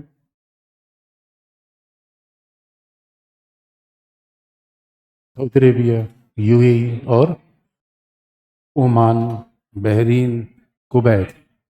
उसके बाद 6 मेंबर है। 6 मेंबर है उसमें। इसका मतलब Qatar, Saudi Arabia, UAE, Oman, Bahrain, Kuwait, Qatar. ये 6 देश हैं गल्फ कोऑपरेशन काउंसिल में। ईरान नहीं है। अब अभी हम ग्लोबल पॉलिटिक्स में आएंगे तो आप कहेंगे ईरान भारत के साथ संबंध कैसे, इसका मामला अलग है। लेकिन वेस्ट एशिया में अगर गल्फ कोऑपरेशन काउंसिल साथ हमारे संबंध देखिए, मामला गल्फ कोऑपरेशन काउंसिल का नहीं है, मामला तेल का है, गैस का है। यानी पूरे पूरे जितने हम तेल गैस मंगाते हैं उनमें से 60% रेशियो कहाँ से होता है? पश्चिम एशिया से। यानी अगर आप याद रखिएगा, पश्चिम एशिया से तेल की केवल कीमतें बढ़ जाएं, तेल की सप्लाई रुक जाए, तब क्या होगा तो उसकी कल्पना भी आप नहीं कर सकते। उसके केवल तेल की कीमतें बढ़ जाए तो हमारी इकोनॉमी धड़वा के दस्त हो जाती है। वहाँ पे तेल की कीमतें बढ़ती है, यहाँ पे इकोनॉमी गड़बड़ा हो गई, हम चुनाव हार जाएंगे। तो $200 बिलियन से ज़्यादा इनका ट्रेड है। 90 लाख से ज़्यादा लोग उधर भारतीय वैसे हुए हैं। क्या लिखा आपने? लिख लीजिए।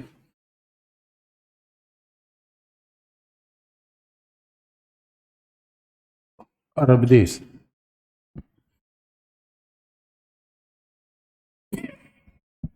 अरब या पश्चिमी एशियाई देश,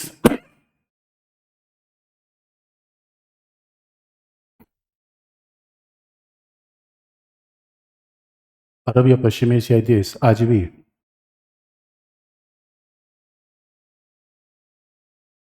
भारत की ऊर्जा आवश्यकताओं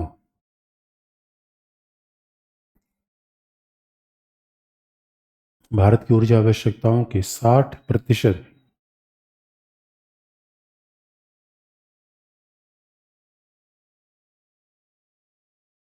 फ्लैप नीचे कर दीजिएगा, ऊर्जा आवश्यकताओं के 60% भाग की आपूर्ति करते हैं।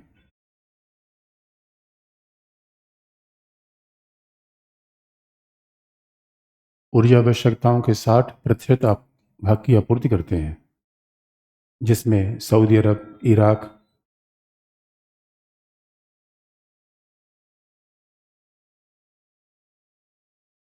जिसमें सऊदी अरब, इराक, कुवैत और बहरीन प्रमुख हैं।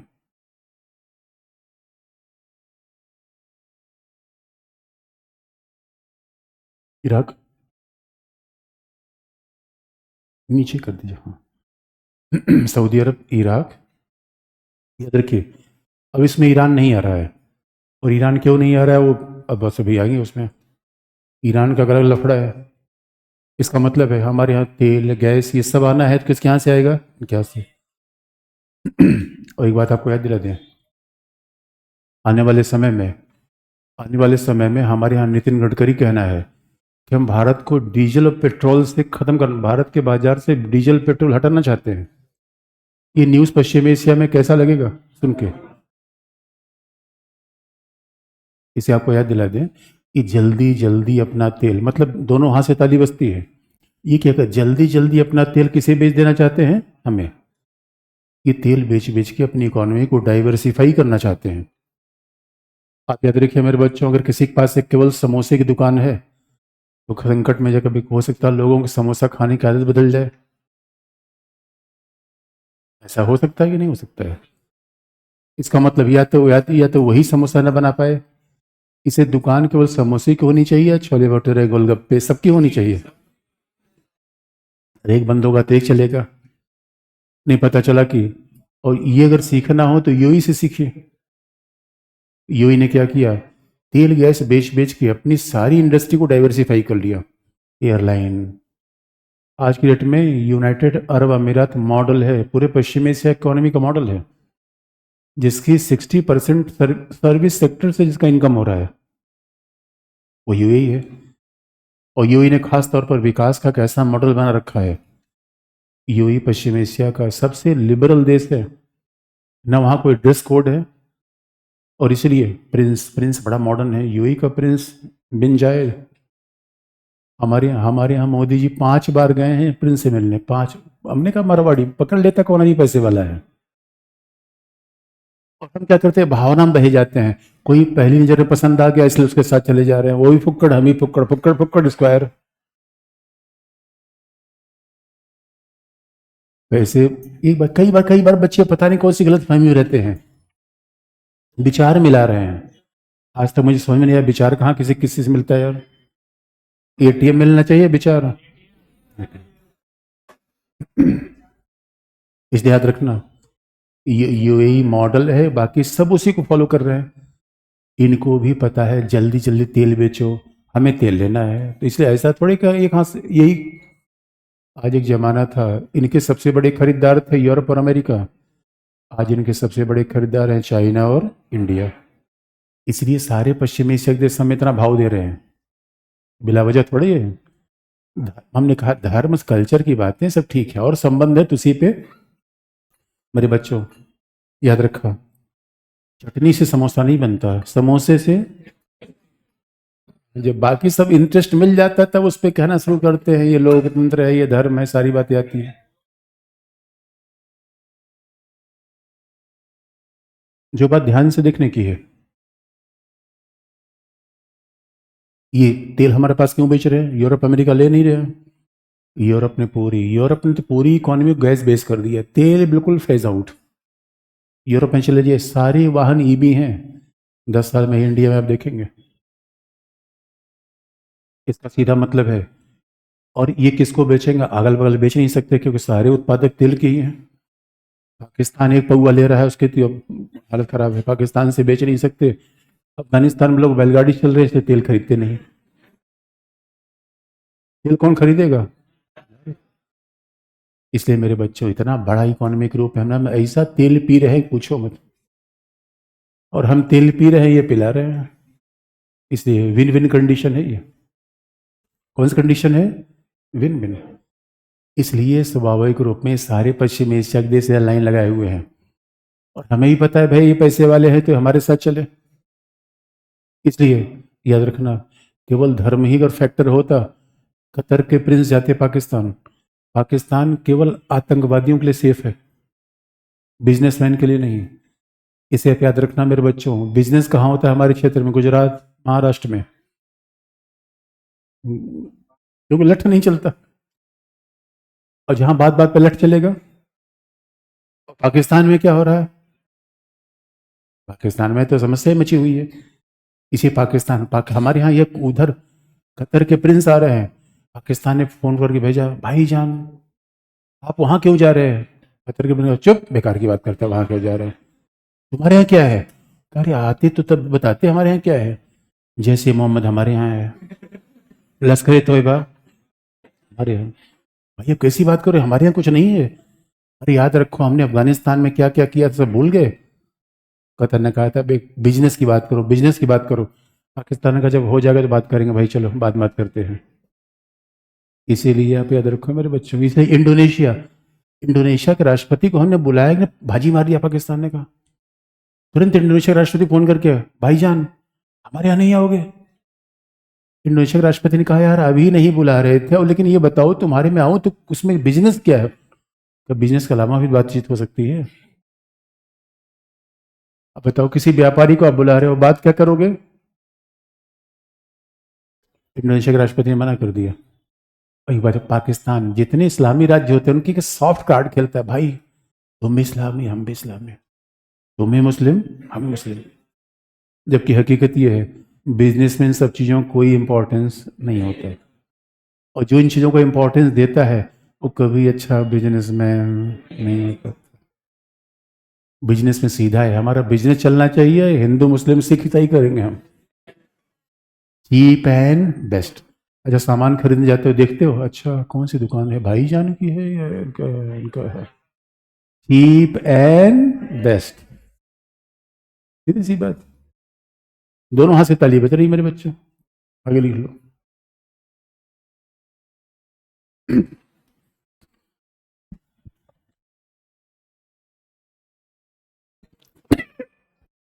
क्या लिखा आपने?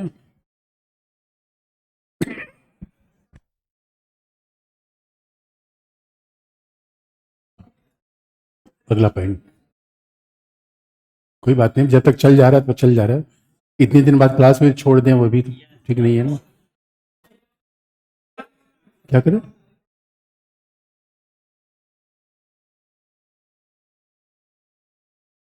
मुझे कह रहे हो किसी और कह रहे हो, मेरे बहाने हैं?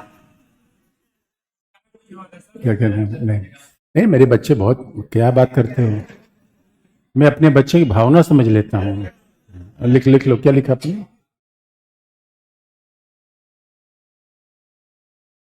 क्या लिखा आपने? अगला पॉइंट, भारतीय मूल के,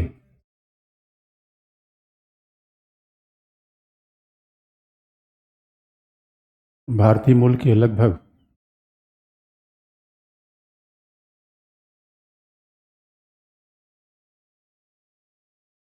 भारतीय मूल के लगभग 90 लाख प्रवासी,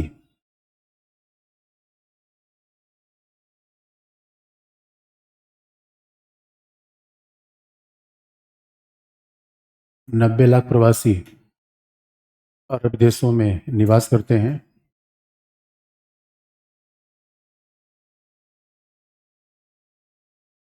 अरब देशों में निवास करते हैं, जहां से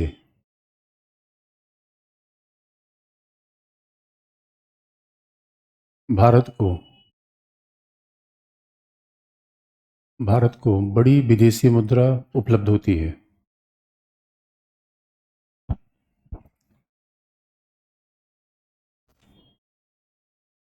भारत को बड़ी विदेशी मुद्रा उपलब्ध होती है। अब जरा देखो, राइट जाएं या लेफ्ट जाएं? अब देख लीजिए, इजराइल इंपॉर्टेंट है या पश्चिम एशिया? इजराइल इंपॉर्टेंट है, वैसे पश्चिम एशिया में तो इजराइल भी आ जाएगा। इजराइल इंपॉर्टेंट है या अरब देश?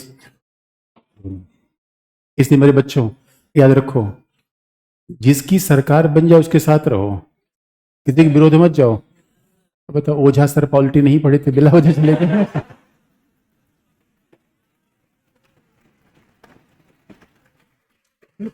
एक बार सलाह ले नहीं चाहिए, लेकिन सब चले गए तो क्या करना, नहीं पूछा, कुछ नहीं करना।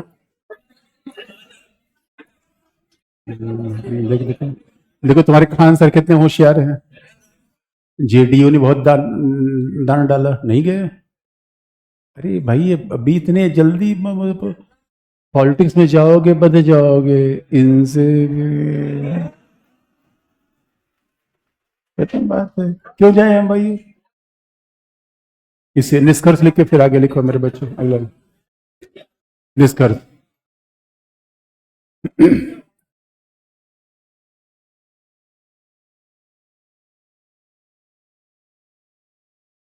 महाशक्ति होने के कारण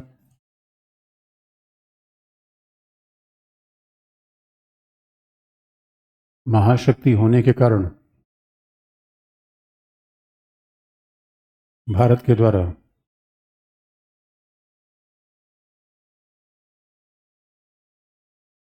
महाशक्ति होने के कारण भारत के द्वारा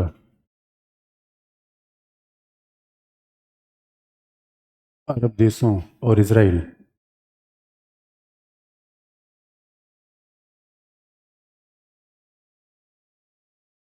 अरब देशों और इजराइल दोनों के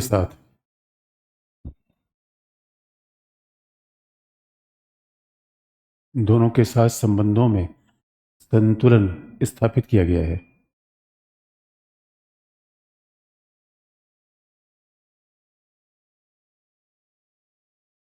दोनों के साथ संतुलन स्थापित किया गया है।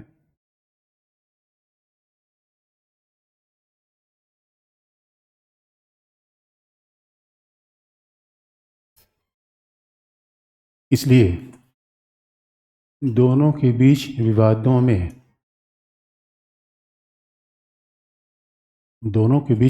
में भारत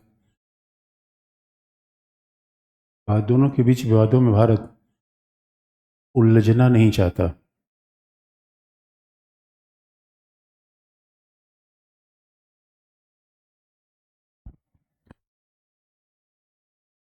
अपितु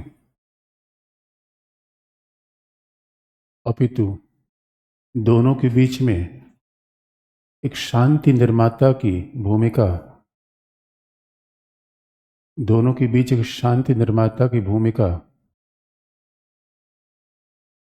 में आना चाहता है। शांति निर्माता, पीस ब्रोकर, दोनों के बीच एक शांति निर्माता की भूमिका में आना चाहता है।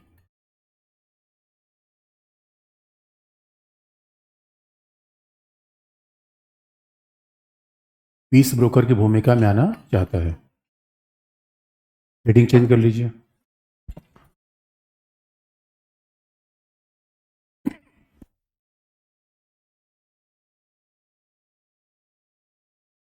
हेडिंग पश्चिम एशिया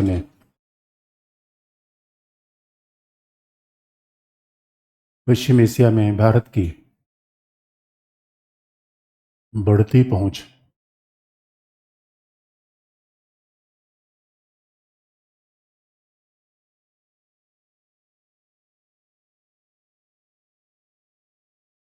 पश्चिम एशिया में भारत की बढ़ती पहुंच।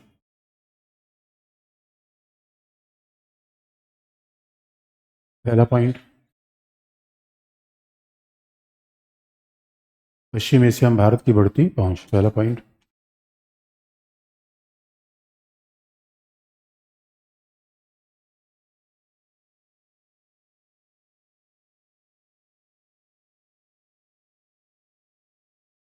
पश्चिम एशिया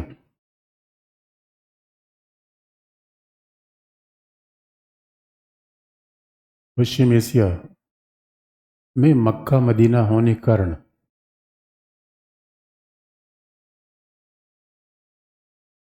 पश्चिम एशिया में मक्का मदीना होने के कारण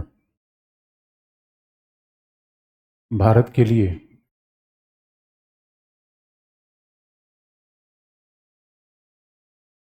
के लिए सभ्यतागत रूप में जुड़ा हुआ है, सिविलाइजेशनल। मक्का मदीना होने के कारण भारत के साथ सिविलाइजेशनल या सभ्यतागत रूप में जुड़ा हुआ है।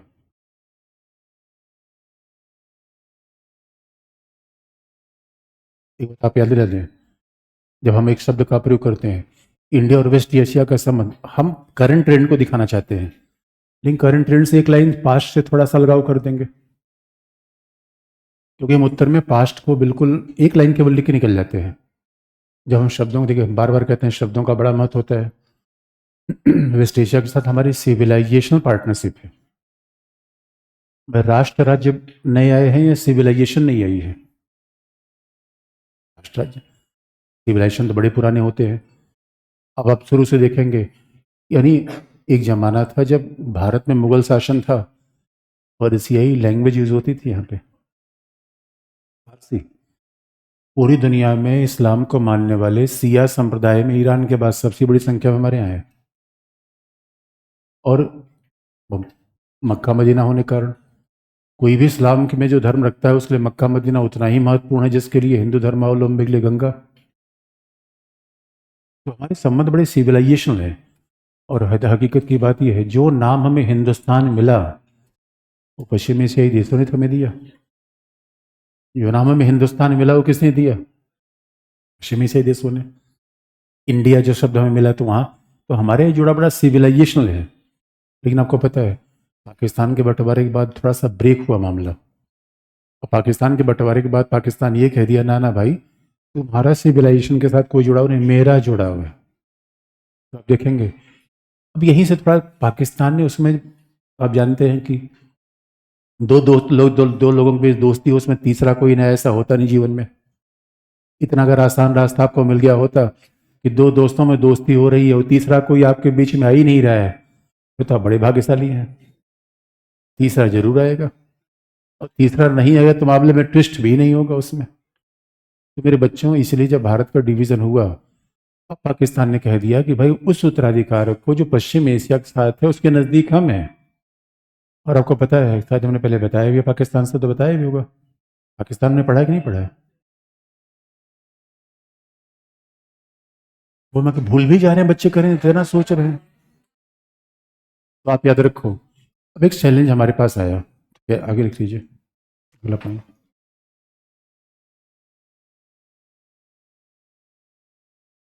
आरंभिक रूप में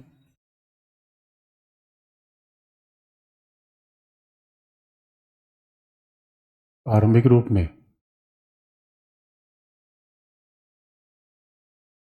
पश्चिम आरंभिक रूप में पश्चिम एशिया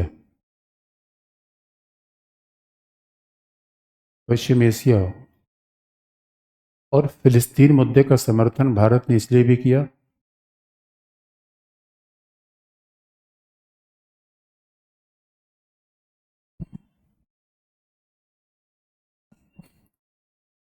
आरंभिक रूप में पश्चिम एशिया और फिलिस्तीन मुद्दे का समर्थन भारत ने इसलिए भी किया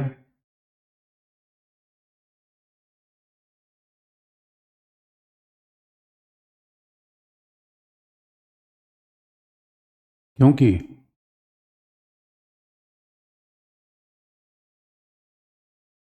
क्योंकि भारत इनसे कश्मीर मुद्दे पर समर्थन की अपेक्षा करता था।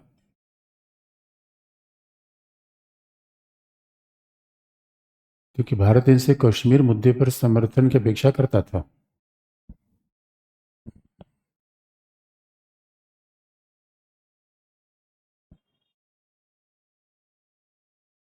कश्मीर मुद्दे पर समर्थन की अपेक्षा करता था। अगर सोच के देखिए, मेरे बच्चों, हम लोग विश्वविद्यालय में पढ़ते थे, एक संगठन बना रखा था, इसका नाम था frustrated one sided lovers association. बीमारी बहुत बेकार है ये। जिसको हम चाहते हैं वो हमें नहीं चाहता है, जो हमें चाहता है, सर मैंने बताया था आपको। और कौन बताएगा मेरे बच्चे को? तो अरे मेरे बच्चे, तो याद रखना, हमने, आपको पता है, हमने इजराइल तरफ देखा भी नहीं, ना आंख उठाकर ना आंख झुकाकर देखा नहीं। क्यों?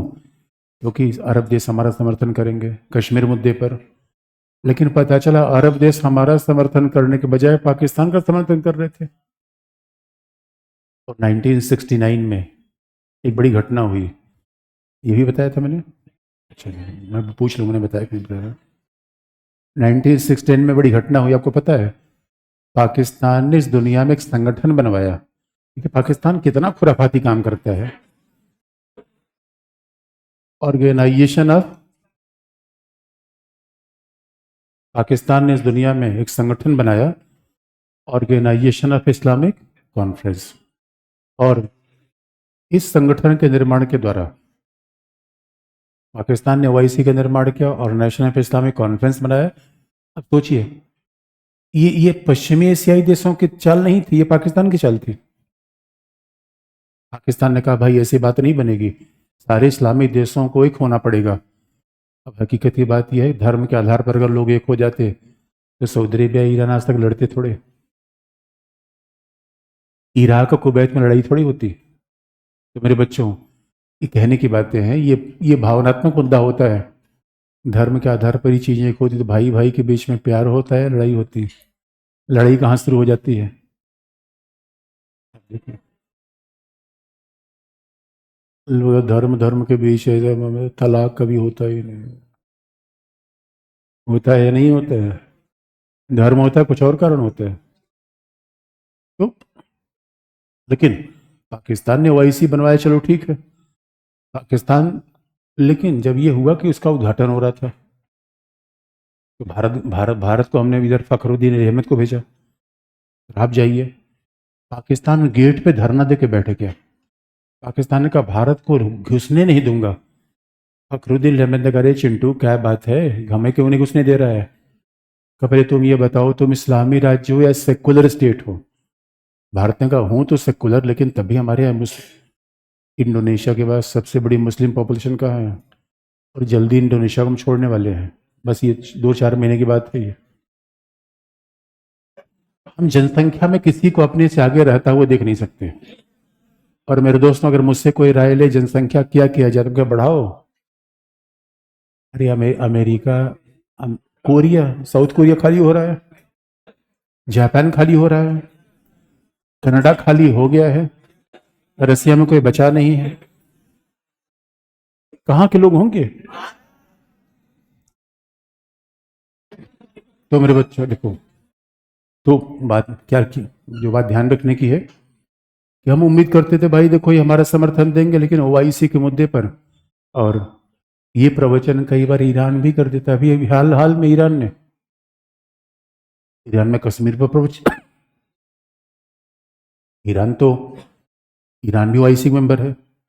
आपको पता है ईरान में 79 में एक नई शासन आ गया। इस पूरे पश्चिम एशिया में आप याद रखो, जब भी कोई राज्य, जब भी कोई नया नया नेता है, देखो राजनीति कैसे चलती है, पहले मैं आपकी आंखें छीन लूंगा, उसके बाद चश्मा दूंगा। पॉलिटिक्स ऐसे काम करती है मेरे बच्चे। अब लफड़ा कहाँ शुरू हुआ पूरे पश्चिम एशिया में? लफड़ा तो सेकेंड वर्ल्ड वॉर के बाद था ही। एक बात याद रखिएगा, आपको भाई देखिए, अमेरिका का अपना इंटरेस्ट सही है, लेकिन आज भी पश्चिम एशिया में अमेरिका के ज्यादा दोस्त हैं। और जितने छोटे मोटे राज्य हों, सब अपनी सुरक्षा के लिए अमेरिका भरोसा करते हैं, चाहे कुवैत हो, कतर हो, ओमान हो, बहरीन हो, सऊदी अरेबिया हो, यूएई हो। अब सवाल ये है, इस पोस्ट कोल्ड वॉर वर्ल्ड में याद रखिए, अब सेकेंड वर्ल्ड वॉर के बाद ऐसा हुआ देखो विकासशील देशों की पॉलिटिक्स चाहे उसमें हम हो चाहे, एक मामला चलता था लोकतंत्र, लोकतंत्र हो ना, समाजवाद की बात जरूर आती थी, और उपनिवेशवाद साम्राज्यवाद की खिलाफत करना ये तो विकासशील देशों की आदत थी। लेकिन ईरान में भी शाह पहलवी की सरकार थी, मामला था 79 का। शाह पहलवी की सरकार को उखाड़ के फेंक दिया ईरान के धार्मिक नेता ने, आयतुल्ला खोमेनी। ईरान पहला देश है जहां इस्लामी क्रांति हुई। तो सवाल ये विवाद का हो जाता है, पाकिस्तान कहता है इस्लाम का नेता मैं हूं, सऊदी अरब कहता है भाई मक्का मदीना हमारे यहाँ इस्लाम का नेता तुम कैसे। पाकिस्तान ने कहा भाई चिंता मत करो भाई, तुम हो तो मैं ही हूं। पाकिस्तान पाकिस्तान सऊदी अरबिया से मिला के रखता है अपना रिलेशन। अभी कुछ दिनों पहले पाकिस्तान के प्रधानमंत्री को जाना था अमेरिका। पाकिस्तान के प्रधानमंत्री के पास खर्चा नहीं था, तो सऊदी अरबिया से प्रिंस से कहा कि भाई प्रिंस चार्टर्ड एयरक्राफ्ट दे देना, नहीं तो पता चला पीएम को पैसेंजर प्लेन से बैठ के जाना पड़ेगा। अब जरा सोच के देखो, हमारे प्रधानमंत्री हमारे साथ अमेरिका यात्रा करे, तुम्हें क्या और मोदी जी के हाल चाल है कैसे, पता चला कि हम बातचीत करते जाएंगे उससे, ये प्रधानमंत्री की बड़ी बेइज्जती होगी। उधर सलमान ने, प्रिंस सलमान सऊदी अरेबिया में, सऊदी अरेबिया के प्रिंस सलमान फॉलो कर रहे हैं प्रिंस जायद को, और प्रिंस जायद ने क्या रखा है कि देखो भाई ये याद रखना, मैं अगर एक मस्जिद बनवाऊंगा तो एक मॉल भी बनवाऊंगा, ये जाके हमें उपदेश मत देना कि मॉल नहीं बनेगा, सब कुछ बनेगा यहाँ पे। यूएई में आप चले जाओ ऐसा लगेगा कि अमेरिका है। आप देखो अभी अपने न्यूज़ में जो हमारे यहाँ कश्मीर में लोग कहते हैं शराब बैन कर दो, फिर मांग आ गई है। क्यों शराब बैन को, धर्म के आधार पे। कश्मीर में सिनेमा हॉल बंद कर दिए, क्यों, धर्म के आधार पे। यूएई में सब कुछ चलता है, सिनेमा हॉल चलेगा, डांस चलेगा, कैबरे चलेगा। दो तरीके हैं। पहली बार कट्टरपंथियों ने बड़ा रोब दिखाया बिन जायद को, जायद ने कब्जे में लिया, हमको इधर आओ। जायद बड़ा ही मॉडर्न, ये देखो गवर्नेंस होता है, एक आदमी का विजन किसी राष्ट्र को कैसे आगे बढ़ा सकता है। तो जायद ने कहा सुनो, ये सब ड्रामा नहीं चलेगा, तुम इस्लाम के खिलाफ काम करो, तुम शराब बिकवा रहे हो। जायद ने कहा तुमको कहा पीने को, जाओ उधर मस्जिद में, दिन भर बैठे रहो, रात भर बैठे रहो, इधर उनको आने दो जो पीना चाहते हैं। यूएई में सारे विदेशी, याद रखो यूएई एक ऐसा कैपिटल है, यूएई सिंगापुर दुनिया के दो ऐसे देश है जहां दुनिया की हर कंपनी के हेडक्वार्टर वहां पे हैं। और लॉ एंड ऑर्डर ऐसा, ट्रांसपेरेंट पॉलिथीन में पैसे ले जा सकते हो, जैसे आलू गोभी लोग ले जाते हैं ना। हमारे तो बहनें सड़क पे चलती होंगी तो देखती होंगी ये पहने कि न पहने, इधर पहने कि न पहने, और मोबाइल लें कि न लें। वहाँ एकदम लोचा नहीं है मेरे बच्चों, मजाल ही नहीं है कि ऐसा पब्लिक राज्य का मतलब ये होता है, संप्रभुता देखना हो तो ये में एक बार जरूर जाना। अच्छा, हम जब भारतीय जाते हैं, भारतीय बड़े होशियार होते हैं, कहीं आपको कोई पुलिस नहीं दिखेगी, पूरे यूए में चले जाओ पुलिस कहीं चौराहे पे है ही नहीं है। लेकिन आपने जैसे, अच्छा हमारी तो आदत है, गुटखा खाया और देखा शीशा निकल के, जैसे आपने गुटखा फेंका अगले में, और वहां हमारे यहाँ क्या होता है, सेटलमेंट होता है, ए देख लो यार देख लो, 10-20 लेके काम चले। पुलिस भी हमारे यहाँ फ्रेंडली होता है, पुलिस भी क्या बेचारा स्टूडेंट है, अब हेलमेट नहीं पहना है तो 100 रुपये चालान मार देंगे तो खाना भी नहीं खा पाएगा। वहां बेरहमी से आपको फाइन होगी, और वो भी नहीं, सीधे 500 दिरहम से फाइन शुरू होती है। फाइन का मतलब फाइन देना ही पड़ेगा, वो हुड़हुड़ दबंग हो चाहे पुड़पुड़ दबंग हो, कोई मतलब नहीं है। वहां तब दिखता है जिसे कहते हैं लॉ का खौफ। आपको पता भी कुछ दिनों पहले की बात है, कोई ऐसे कर कैश पैसा किसी को दे दिया गया था, कोई किसी बिजनेसमैन ने, और वो जिसको पैसा दिया गया था ट्रांसफर करने को, वो भागने लगा, सोचा पैसा लेके भाग जाए। यूएई पुलिस ने ड्रोन दौड़ा दिया उसके पीछे, जहां कार चल रही थी ड्रोन दौड़ा, ड्रोन ने धनाधन मारा, टायर पंचर, रुक गई। उसके बाद सीधा उसके पीछे पुलिस। कितना बड़ा मैसेज है, कोई भी कोशिश कर ले संभव नहीं है वहां पे। ये इमेज बना रखी यूएई प्रिंस ने, तभी वहां पे आप देखोगे पूरा दमादम चले जाओ भाई यूएई में, बीच पे जो मर्जी कपड़े पहनकर घूमो। किसी इस्लामिक देश में ऐसा पॉसिबल नहीं है। लेकिन अब देखो ईरान ने क्या किया, इसलिए मेरे बच्चों धर्म का संबंध पहनावे से नहीं होता, इसका सबसे अच्छा एग्जाम्पल ईरान को बता रहा हूँ। और ईरान ने कैसे पूरे पश्चिम एशिया की पॉलिटिक्स को मॉडल किया, और दूसरा अमेरिका, तीसरा सऊदी अरेबिया। कोल्ड वार में जो लोगों ने बोया था, सऊदी अरेबिया तो कोशिश कर रहा है संभल जाए। अभी आप देखोगे महिलाओं को तमाम अधिकार सऊदी अरेबिया ने देना शुरू किया, धीरे धीरे सारे अधिकार दे रहा है। ये में पहले से अधिकार है। इसलिए कभी आपने ध्यान से देखा होगा यूएई के स्टेडियम में जब दुबई वगैरह मैच होता है तो पुरुष महिलाएं दोनों बैठी होती हैं। ये पश्चिम एशिया के लिए बहुत बड़ा सीन है, वहाँ बाकी देशों महिलाएं स्टेडियम में जाकर मैच नहीं दे सकती। तो यूएई बिल्कुल ऐसा है जैसे कोई भी मॉडर्न शहर होता है, और इसलिए उसका विकास हुआ। ईरान ने क्या किया, उधर से ये जैसे धार्मिक नेता है, पहले अमेरिका के साथ बड़ा अच्छा संबंध था, उसके बाद ईरान ने क्या किया, अमेरिका विरोध शुरू किया। अब जब याद रखो, अब इस्लामी इस कहा इस्लाम का नेता हम हैं, अब सोच लो पाकिस्तान कहता है इस्लाम का नेता हम हैं। सऊदी अरब लॉजिकल है, ईरान तीसरा प्लेयर आ गया। अब नेतागिरी कौन है इसमें टसल चलता रहता है। तो उसी से अब जब हाथ में वहाँ पे आए आयतुल्लाह खुमैनी 79 के पहले ईरान में सारे पहनावे ऐसे थे। ईरान में महिलाएं जीन्स टॉप पहनती थी। आप ईरान चले जाओ, यूरोप चले जाओ, कोई डिफरेंस नहीं था।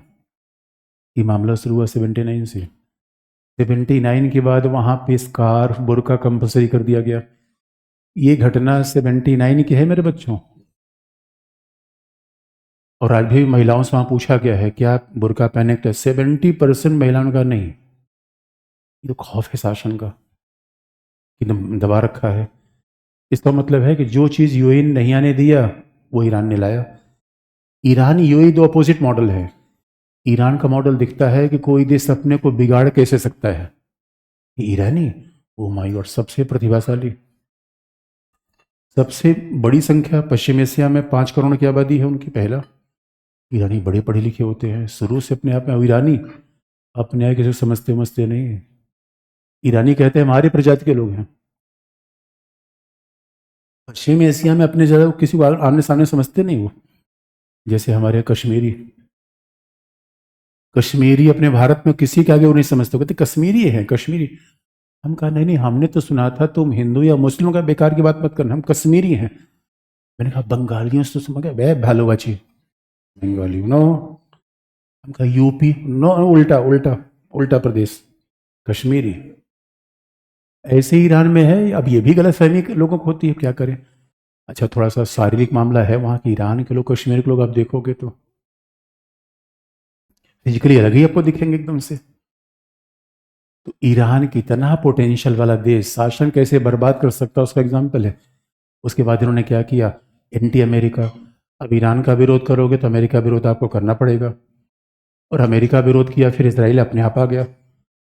ईरान को अगर देखिए पश्चिम एशिया में जब भी कोई अपना नेतागिरी उठाना चाहता है, भारत में क्या देखो सिंपल सी बात है, डोमेस्टिक पॉलिटिक्स इंटरनेशनल पॉलिटिक्स एक जैसा है।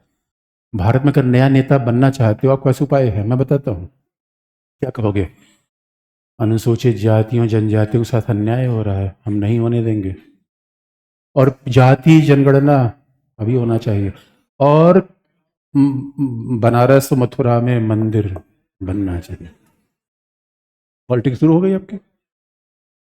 और यहाँ लोग पॉलिटिक्स करते हैं शिक्षा पर बदलाव कर देंगे, ठेंगा चुनो जीतो बोलो हम आके शिक्षा दे देंगे। बहुत लोग गए, जाओ जाओ शिक्षा पॉलिटिक्स सीखना हो तो मेरे पास आओ भाई।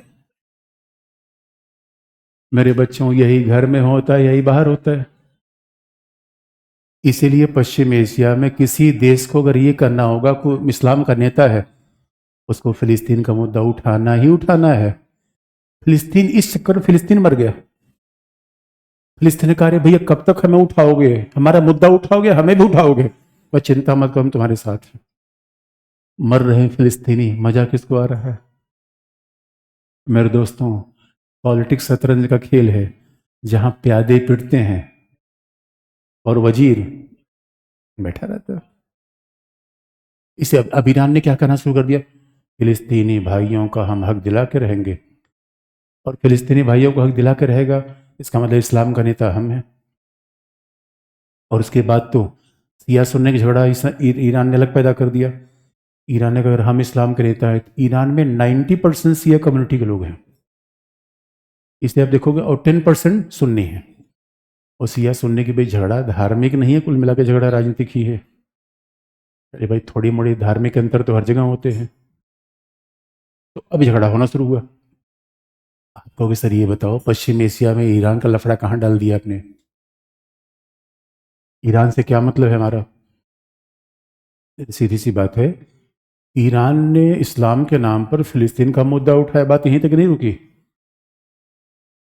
ईरान ने अपने दूतावास में अमेरिकी राजदूतों को 2 साल तक बंधक बना दिया। बड़ा हंगामा हुआ दुनिया में। देखिए, प्रोटोकॉल खिलाफ है, कुछ चीज़ें प्रोटोकॉल खिलाफ है। देशों के भी झगड़े हो सकते हैं, राजदूत को हम टारगेट नहीं करते, ये डिप्लोमेटिक प्रोटोकॉल है। उसके बाद आपको पता है, ईरान ने प्रवचन देना शुरू किया।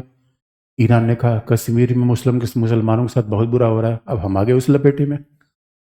हमने कहा, धार्मिक नेताजी इधर कृपया पर, और ईरान आबादी 5 करोड़, उतना हमारे यहाँ, ओ माय गॉड, 1.5 साल में हम पैदा करके छोड़ देते हैं आबादी इतनी। 5 करोड़ की आबादी, कुंभ में जाके देख लो, 3 दिन में हम इकट्ठा कर लेते हैं। बहुत सारे लोग कुंभ मेला इसलिए आते हैं देखने कि हमें कैसे करते हैं। इसराइल की पूरी पुलिस आई हुई है। इसराइल की पुलिस ये देखने के होगा, दैया रे दैया, इतने लोग। इसराइल की पूरी जनसंख्या खड़ी हो जाती 80 लाख। आपको पता है, इसलिए इसराइल का जो पुलिस होता है, पुलिस, इसराइल की पुलिस का मतलब चलता फिरता मशीन। कि जब हमारी पुलिस तरफ देखता होगा, भाई इतनी बड़ी भीड़ कैसे मैनेज करते हो, वो भी डंडे से।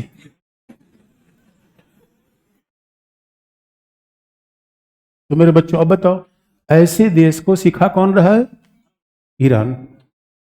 ईरान कह रहा है कि भाई तुम मुसलमानों का बहुत, इसका मतलब बार बार कश्मीर और मुस्लिम सब फैक्टर आ गया।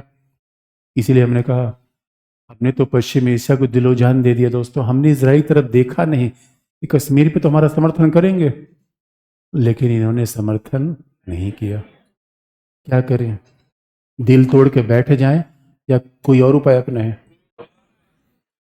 इसलिए मेरे बच्चों, लिख लो, क्या लिखा अपना अगला पॉइंट।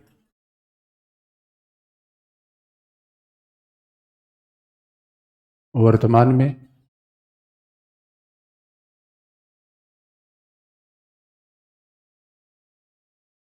वर्तमान में भारत का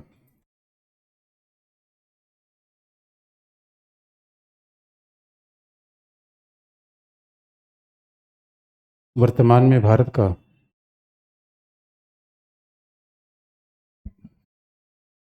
जैसे ही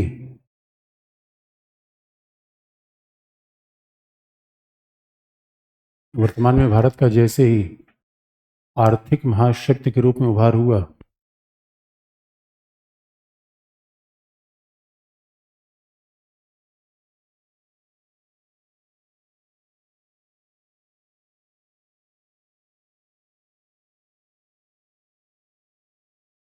भारत का जैसे ही आर्थिक महाशक्ति के रूप में उभार हुआ,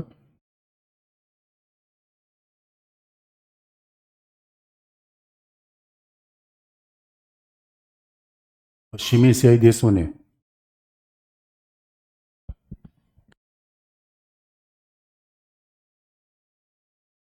भारत को महत्व देना शुरू किया।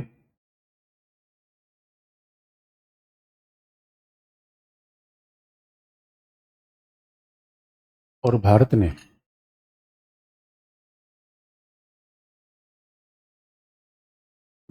पश्चिमी एशियाई देशों के साथ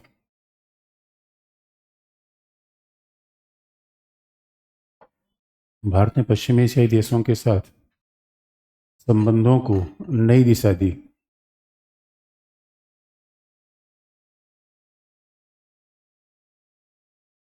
भारत ने पश्चिमी एशियाई देशों के साथ संबंधों को नई दिशा दी, जिसके उदाहरण निम्नलिखित हैं।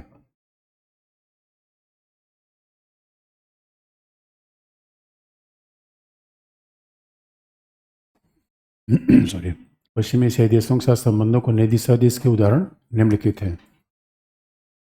पॉइंट नंबर 1,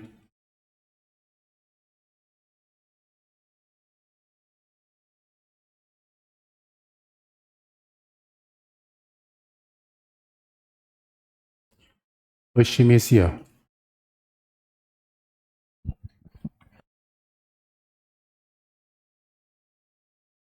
पश्चिम एशिया के आबू धाबी में।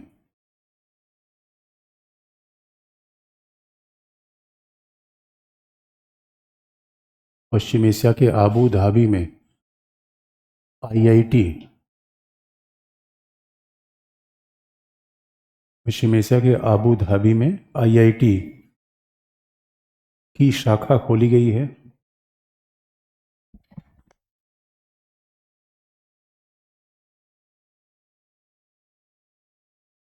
आबू धाबी में आईआईटी की शाखा खोली गई है।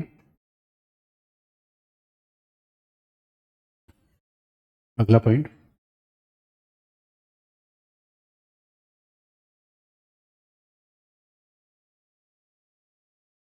पश्चिम एशियाई देश।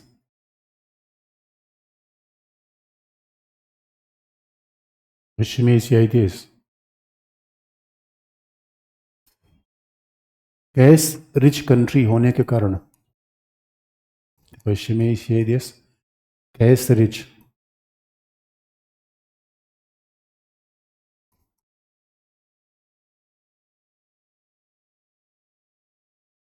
पश्चिमी एशियाई देश गैस रिच होने के कारण। गैस रिच कहिए, सॉवरेन वेल्थ कहिए। गैस रिच होने के कारण भारत में निवेश बढ़ा रहे हैं। भारत में निवेश बढ़ा रहे।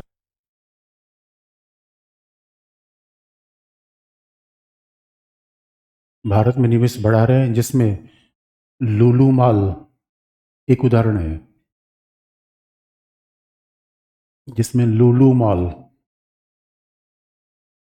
लुलु, अरे लखनऊ में लुलु मॉल है, नहीं है? ये लुलु मॉल एक उदाहरण है।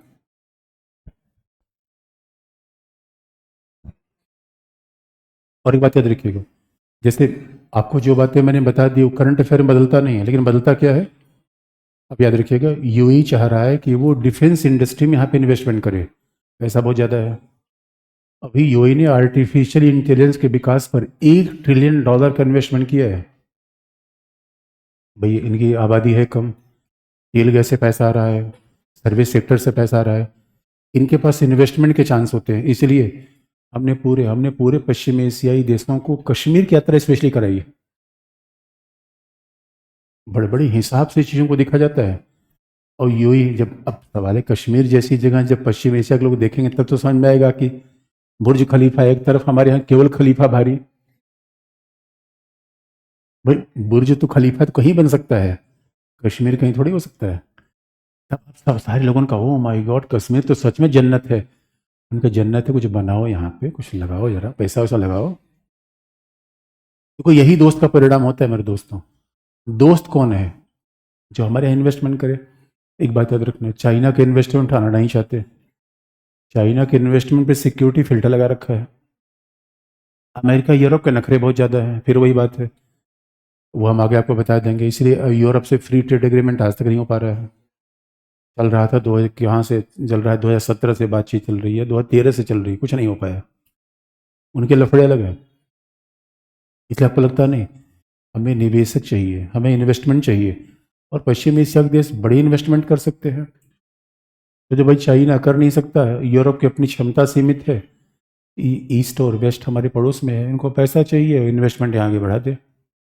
लेकिन याद रखिएगा, लुलु मॉल बनाते समय ये किसकी कंपनी है? यूएई की है। यूएई की है या कुवैत कतर की है? तो आप याद रखना, जब लुलु मॉल का ये हुआ इन्वेस्टमेंट का प्रपोजल, हमारे यहाँ समस्या क्या है, जब ये होता है कि कोई हमारे इन्वेस्टमेंट आएगा, सारे इन्वेस्टर मुंबई गुजरात देखते हैं, कर्नाटक, उत्तर प्रदेश बिहार कोई आना ही नहीं चाहता। हमने कहा एक बार तो आओ बिहार, तब तो देखें। तो लोग कहते हैं यार यहाँ कुछ पीने होने के तो है नहीं है, क्या बिहार है।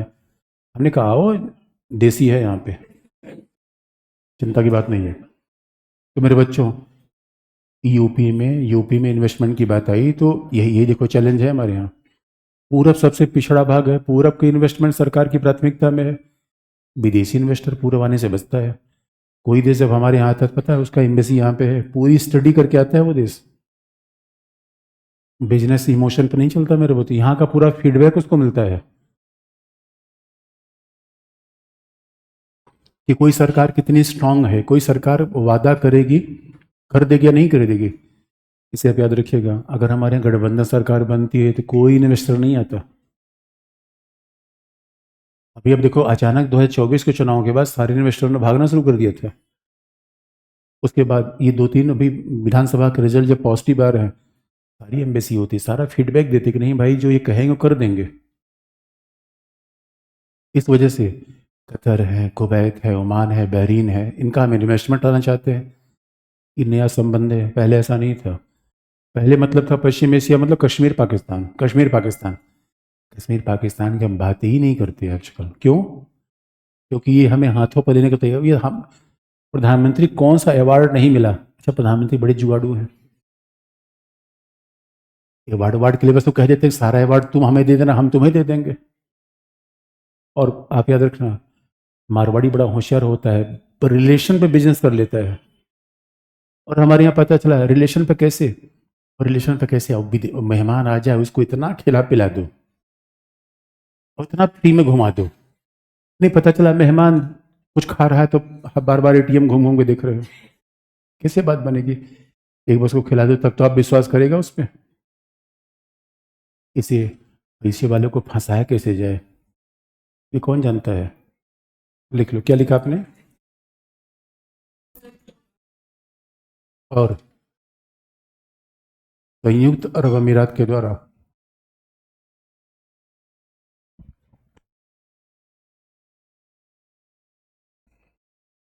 संयुक्त अरब अमीरात के द्वारा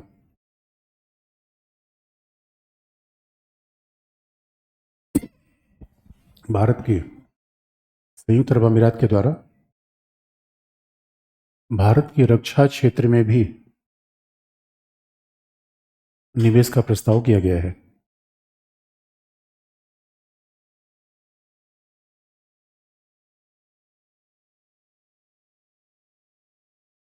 और सऊदी अरब की आरामको,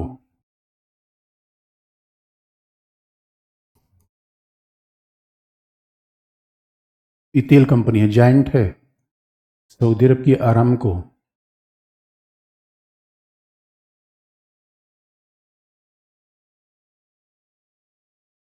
सऊदी अरब की आरामको भी, आरामको कंपनी का नाम भाई, बहुत जायंट है भाई ये तेल कंपनी की।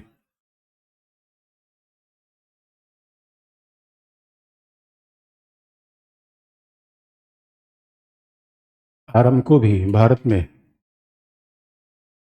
निवेश की पहल कर रही है।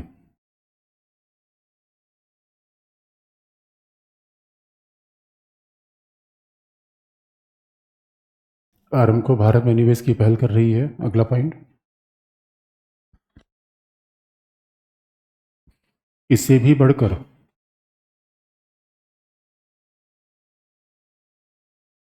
इससे भी बढ़कर अब भारत और भारत और पश्चिमी एशियाई देशों के साथ संबंध,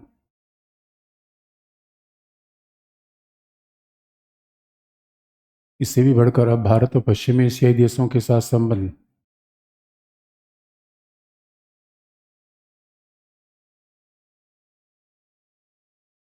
सामरिक एवं राजनीतिक रूप में भी प्रभावी बन रहे हैं। सामरिक और राजनीतिक रूप में भी प्रभावी बन रहे हैं।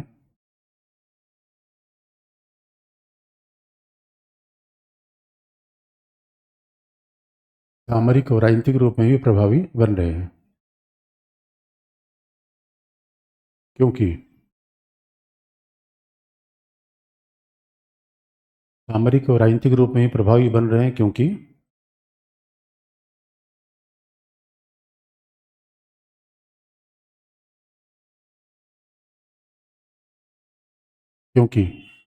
ओआईसी में, ओआईसी में भारत को गेस्ट ऑफ ऑनर के रूप में आमंत्रित किया गया।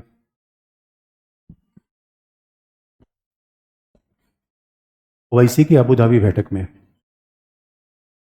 ओआईसी की अबू धाबी बैठक में भारत को गेस्ट ऑफ ऑनर के रूप में आमंत्रित किया गया।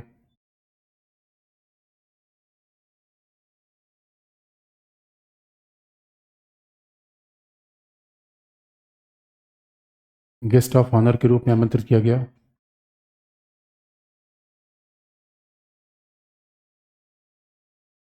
तथा कश्मीर से अनुच्छेद 370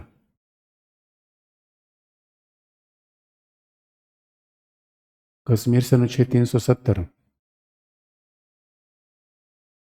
हटाने को इन देशों ने भारत का आंतरिक मामला कहा। कश्मीर से 370 हटाने पर इन देशों ने इसे भारत का आंतरिक मामला कहा।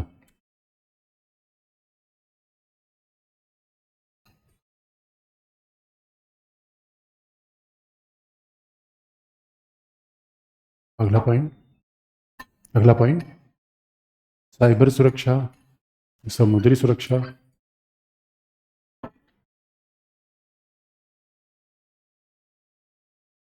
साइबर सुरक्षा, समुद्री सुरक्षा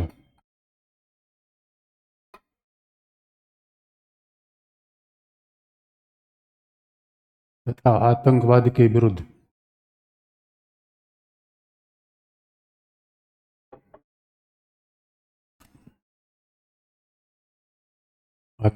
विरुद्ध इन देशों के साथ भारत के सहयोग बढ़ रहे हैं।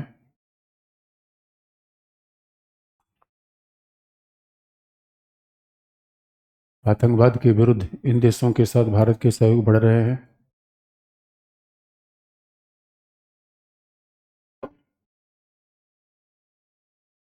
इसलिए यूएई और सऊदी अरब के साथ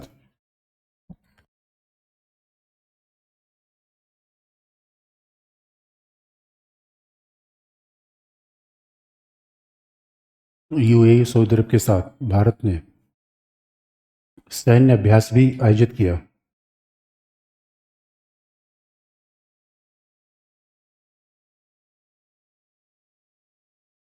यूएई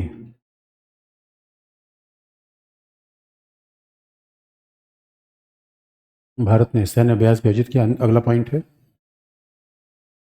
भारत के द्वारा IMEEC, इसका मतलब क्या है? भारत के द्वारा India middle east European economic corridor, Bharat के द्वारा Indian middle east European economic corridor के निर्माण की पहल, Indian middle east European economic corridor के निर्माण की पहल यह दिखाती है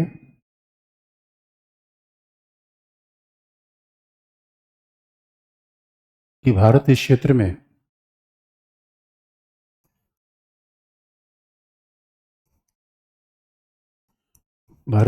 में net security provider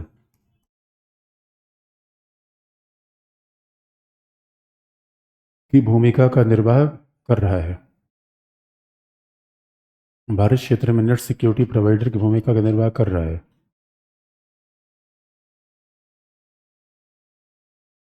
net security provider की भूमिका का निर्वाह कर रहा है। अब IMEEC के मतलब क्या होते हैं? कल, आज तक के लिए इसके मतलब कल